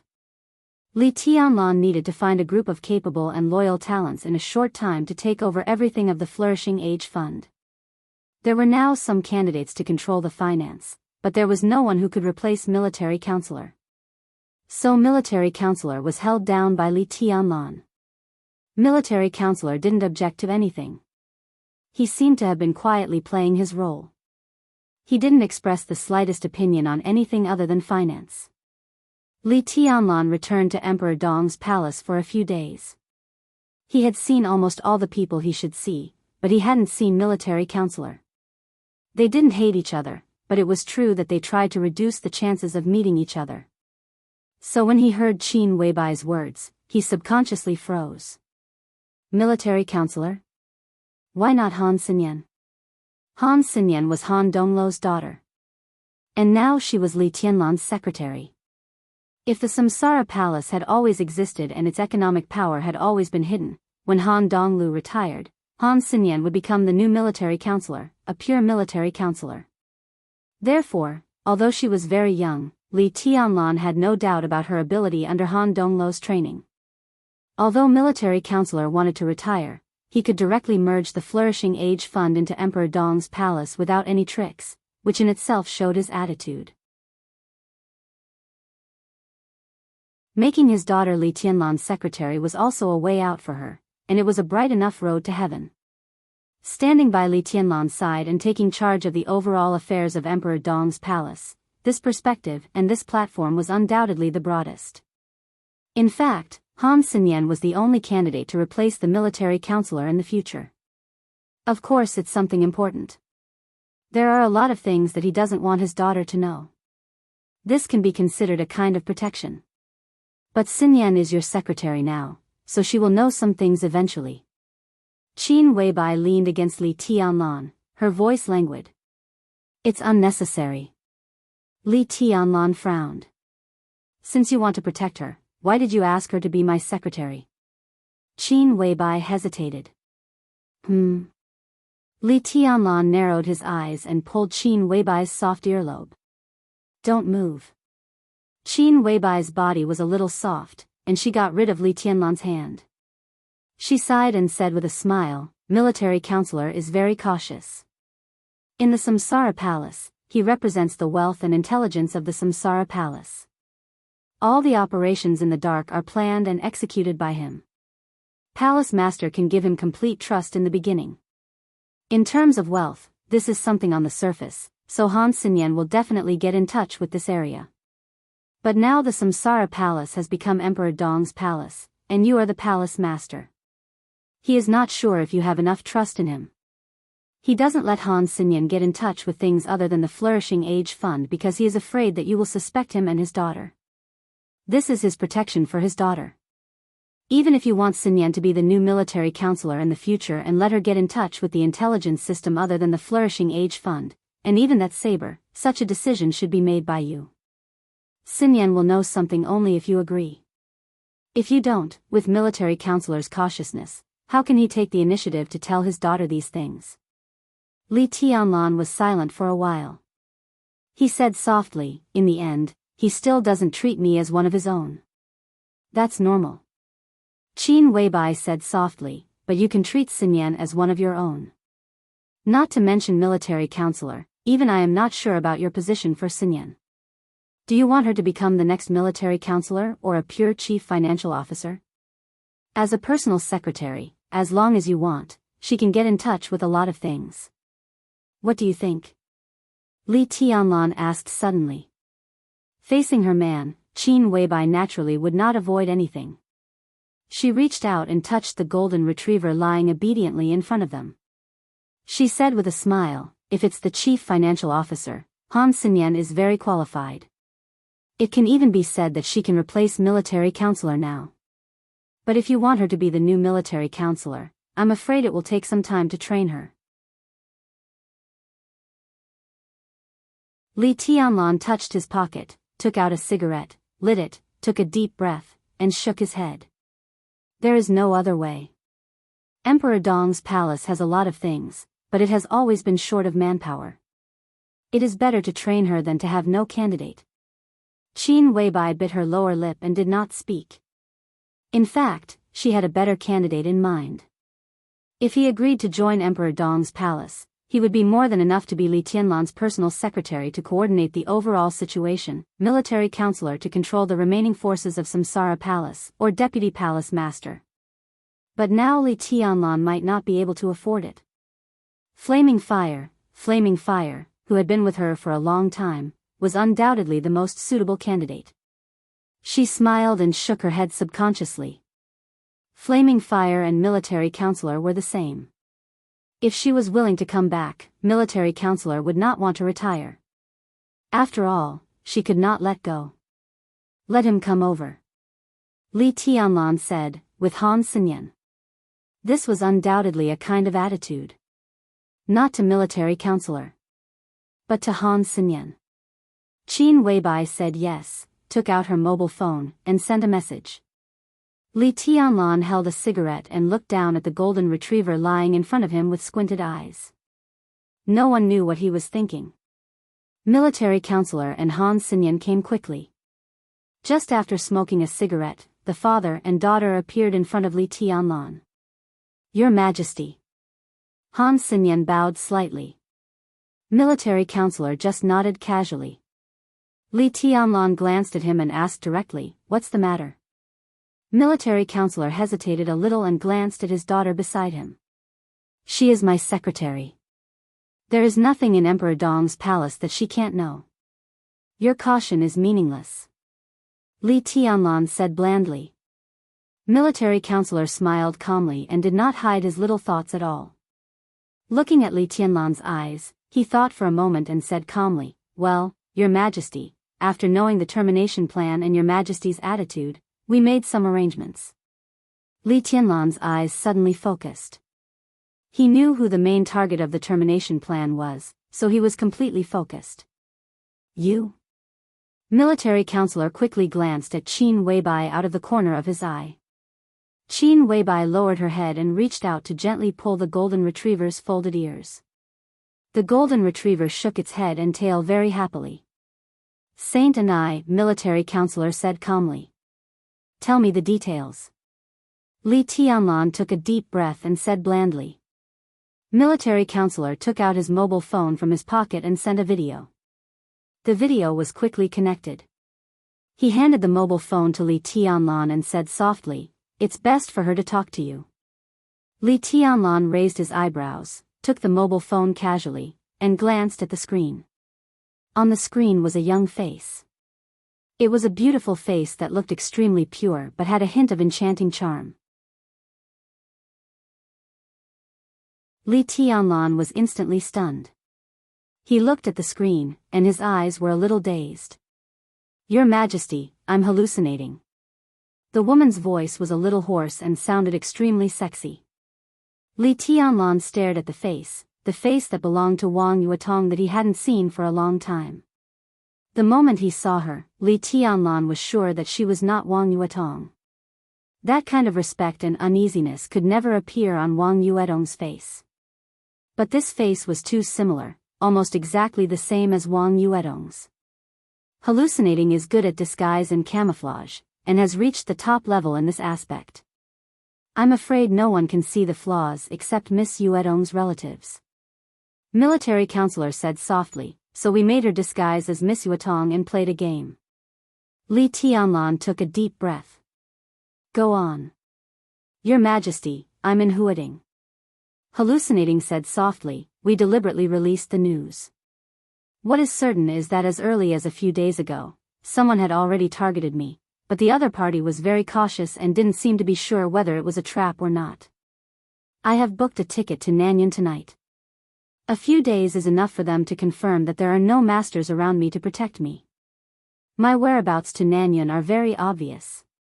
They should know that this is their last chance to carry out the final plan, so there should be a big fish on the hook tonight."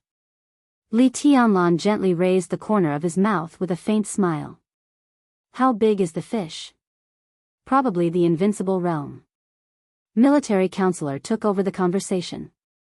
"We got the news that the only invincible realm killer in the dark world is now in Zhongzhou state, even in Huading."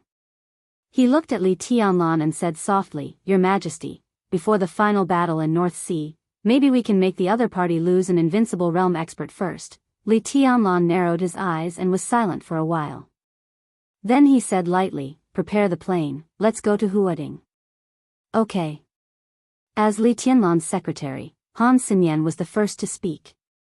In addition, inform the Huading parliament that Zhu is in Huading and his purpose is unknown. Let them find him. Han Xinyan hesitated for a moment and said softly, "Your Majesty." The speaker of Huading. Of course, Li Tianlan was the speaker of Huading and one of the leaders of the prince group. He nodded casually. "I know, go ahead."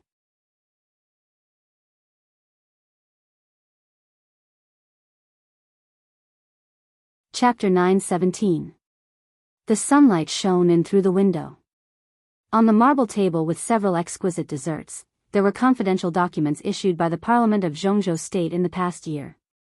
The contents of the documents were numerous, including policies of Zhongzhou State, diplomatic guidelines, internal affairs rectification. All kinds of information were turned into words and printed clearly on the paper. The seemingly soft and petite palm gently stroked the documents in front of her. The places where her jade-like fingers occasionally stopped were basically the key parts of the documents. She sat quietly, with one side of her body facing the sunlight outside the window. Under the light, it was an extremely delicate and dreamy but extremely immature face. The documents were flipped through little by little, and soon they came to the last one. This was a confidential document issued by the Parliament of Zhongzhou State 3 days ago, which was limited to the leaders at the level of parliamentarians of Zhongzhou State. The level of parliamentarians of Zhongzhou State. In the entire Zhongzhou State, there were no more than 30 parliamentarians. This also meant that even the speakers of most provinces in Zhongzhou State were not qualified to read this document, which was not very long. The document was not printed but handwritten. President Li Huaqing personally wrote it and signed his own name, which showed the importance of this document. The document was not long, and the central idea was extremely simple. In the name of the president, Li Huaqing asked Zhongzhou State to maintain absolute stability in all aspects. He hoped that everyone could focus on the overall situation.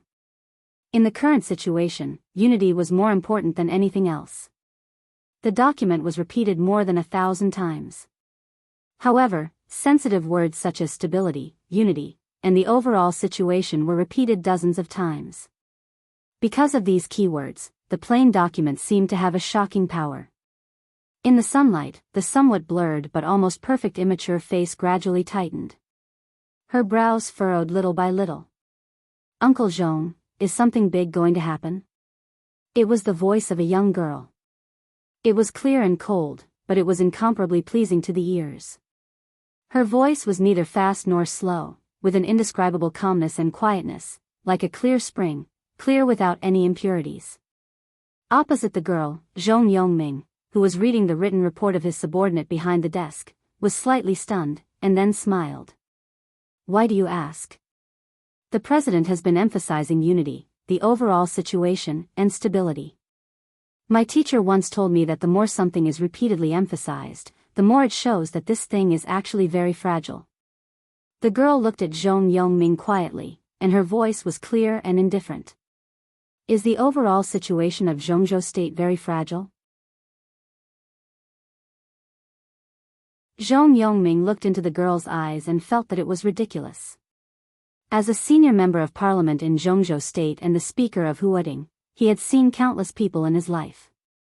The girl had a pair of incredibly beautiful eyes, but what made him feel even more ridiculous was the seriousness and confusion in her eyes, as well as the keenness of her mind.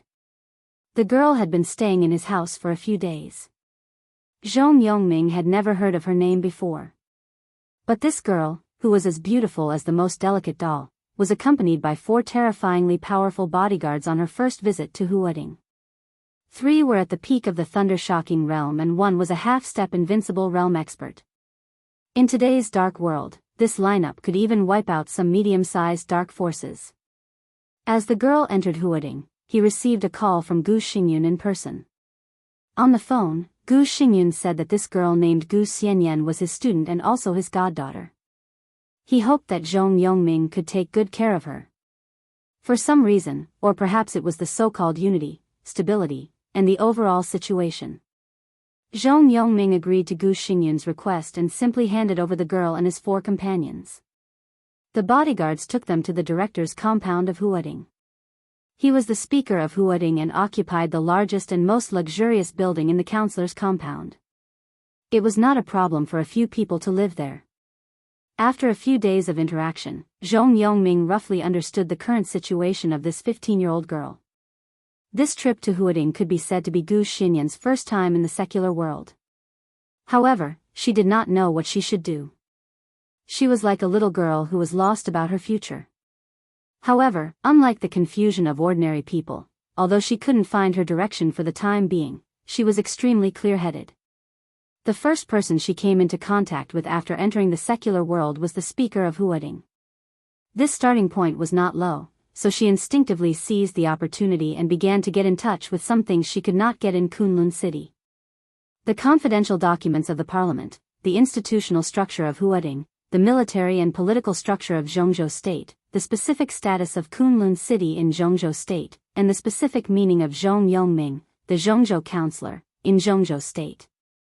The girl had always maintained an extremely proactive attitude while staying in Zhong Yongming's home. She would often ask Zhong Yongming questions of all kinds, and occasionally, she would see Zhong Yongming receiving guests or subordinates in the study. She almost instinctively absorbed everything that could be absorbed in the strange environment, no matter good or bad. Zhong Yongming had no intention of evaluating Gu Xinyan's various behaviors, but he did not need any so-called intuition. He was now sure that the little girl in front of him would definitely be a very terrible person when she grew up in the future. Because of her behavior in the past few days.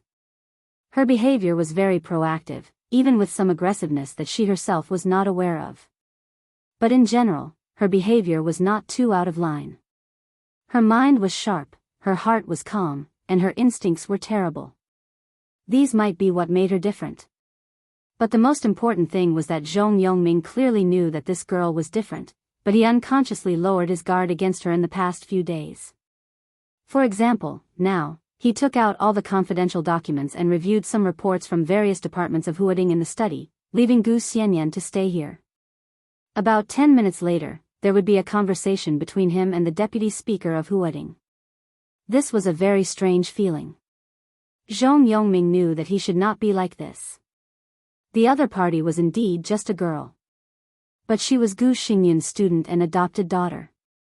This identity alone was enough to make Zhong Yongming wary of her.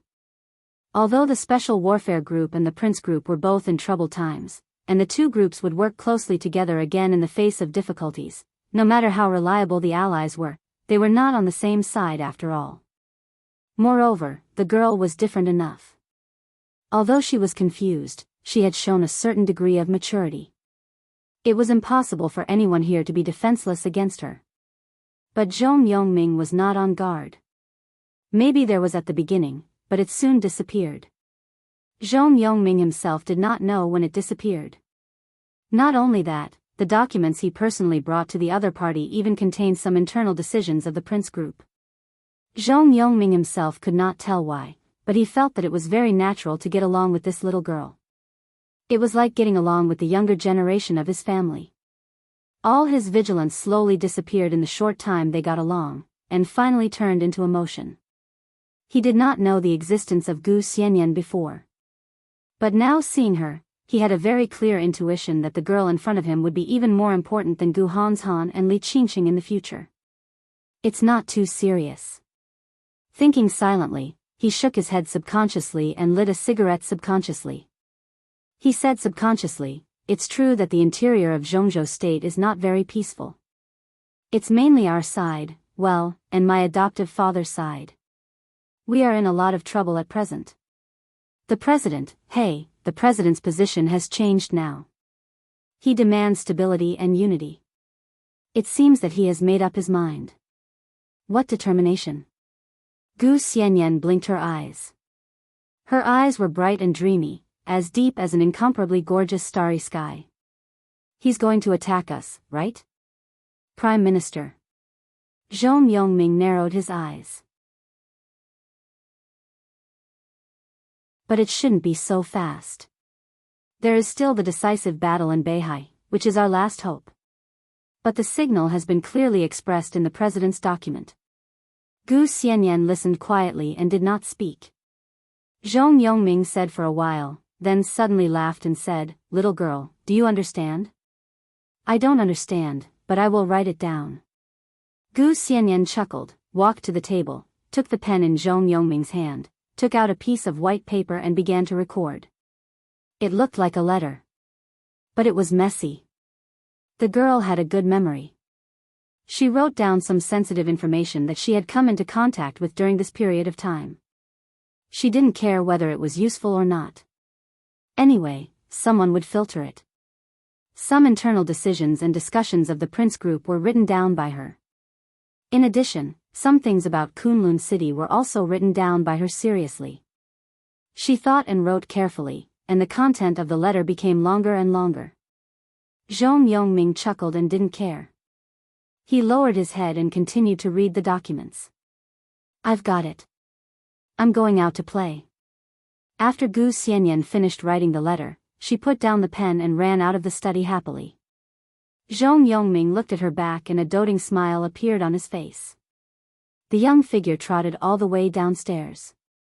In the living room downstairs, her 2 bodyguards were watching TV. She had 4 bodyguards. They worked in 2 shifts 24 hours a day. They protected her all day long. Even in the council compound, they didn't relax their vigilance at all. Seeing Gu Xianyan running down, the 2 bodyguards stood up subconsciously and said respectfully, Mississippi. Gu Xianyan nodded, found an envelope, put the letter in it, and handed it to one of the bald men. She chuckled and said, Uncle Ghostfire, there's a letter here that needs to be delivered. Okay. The bald man didn't hesitate and took the envelope directly. Where should I deliver it? Do you know the Flourishing Age Fund? Gu Xianyan blinked. Ghostfire's face didn't change. He thought for a moment and nodded. Yes, send it to the Flourishing Age Fund. No, it's the owner of a dessert shop opposite the Flourishing Age Fund. Gu Xianyan stretched out her finger and gently touched the corner of her soft lips. Tell him that Xiaohua gave it to him. Well, I like the desserts there very much. Buy more for me. Ghostfire nodded and went out directly. Gu Xianyan watched his back leave, and her eyes flickered slightly. Her eyes became brighter and brighter, but they were extremely quiet and deep like an abyss. Ghostfire went out the door, started the car, and slowly disappeared. Gu Xianyan smiled and found 2 controllers at the side. She handed one to the bodyguard who had been sitting still at the side and said with a smile, We're playing games. Sol Dolua, okay? The bodyguard nodded with a smile and suddenly asked, Miss, where's Ghostfire? Ah. Gu Xianyan replied casually, I want to eat dessert. Ask Uncle Ghostfire to help me buy some. The bodyguard picked up the controller, nodded, and replied, Oh. You're tuning in to the Romantic Tales YouTube channel. Don't forget to subscribe and join us on this journey to catch the most captivating stories.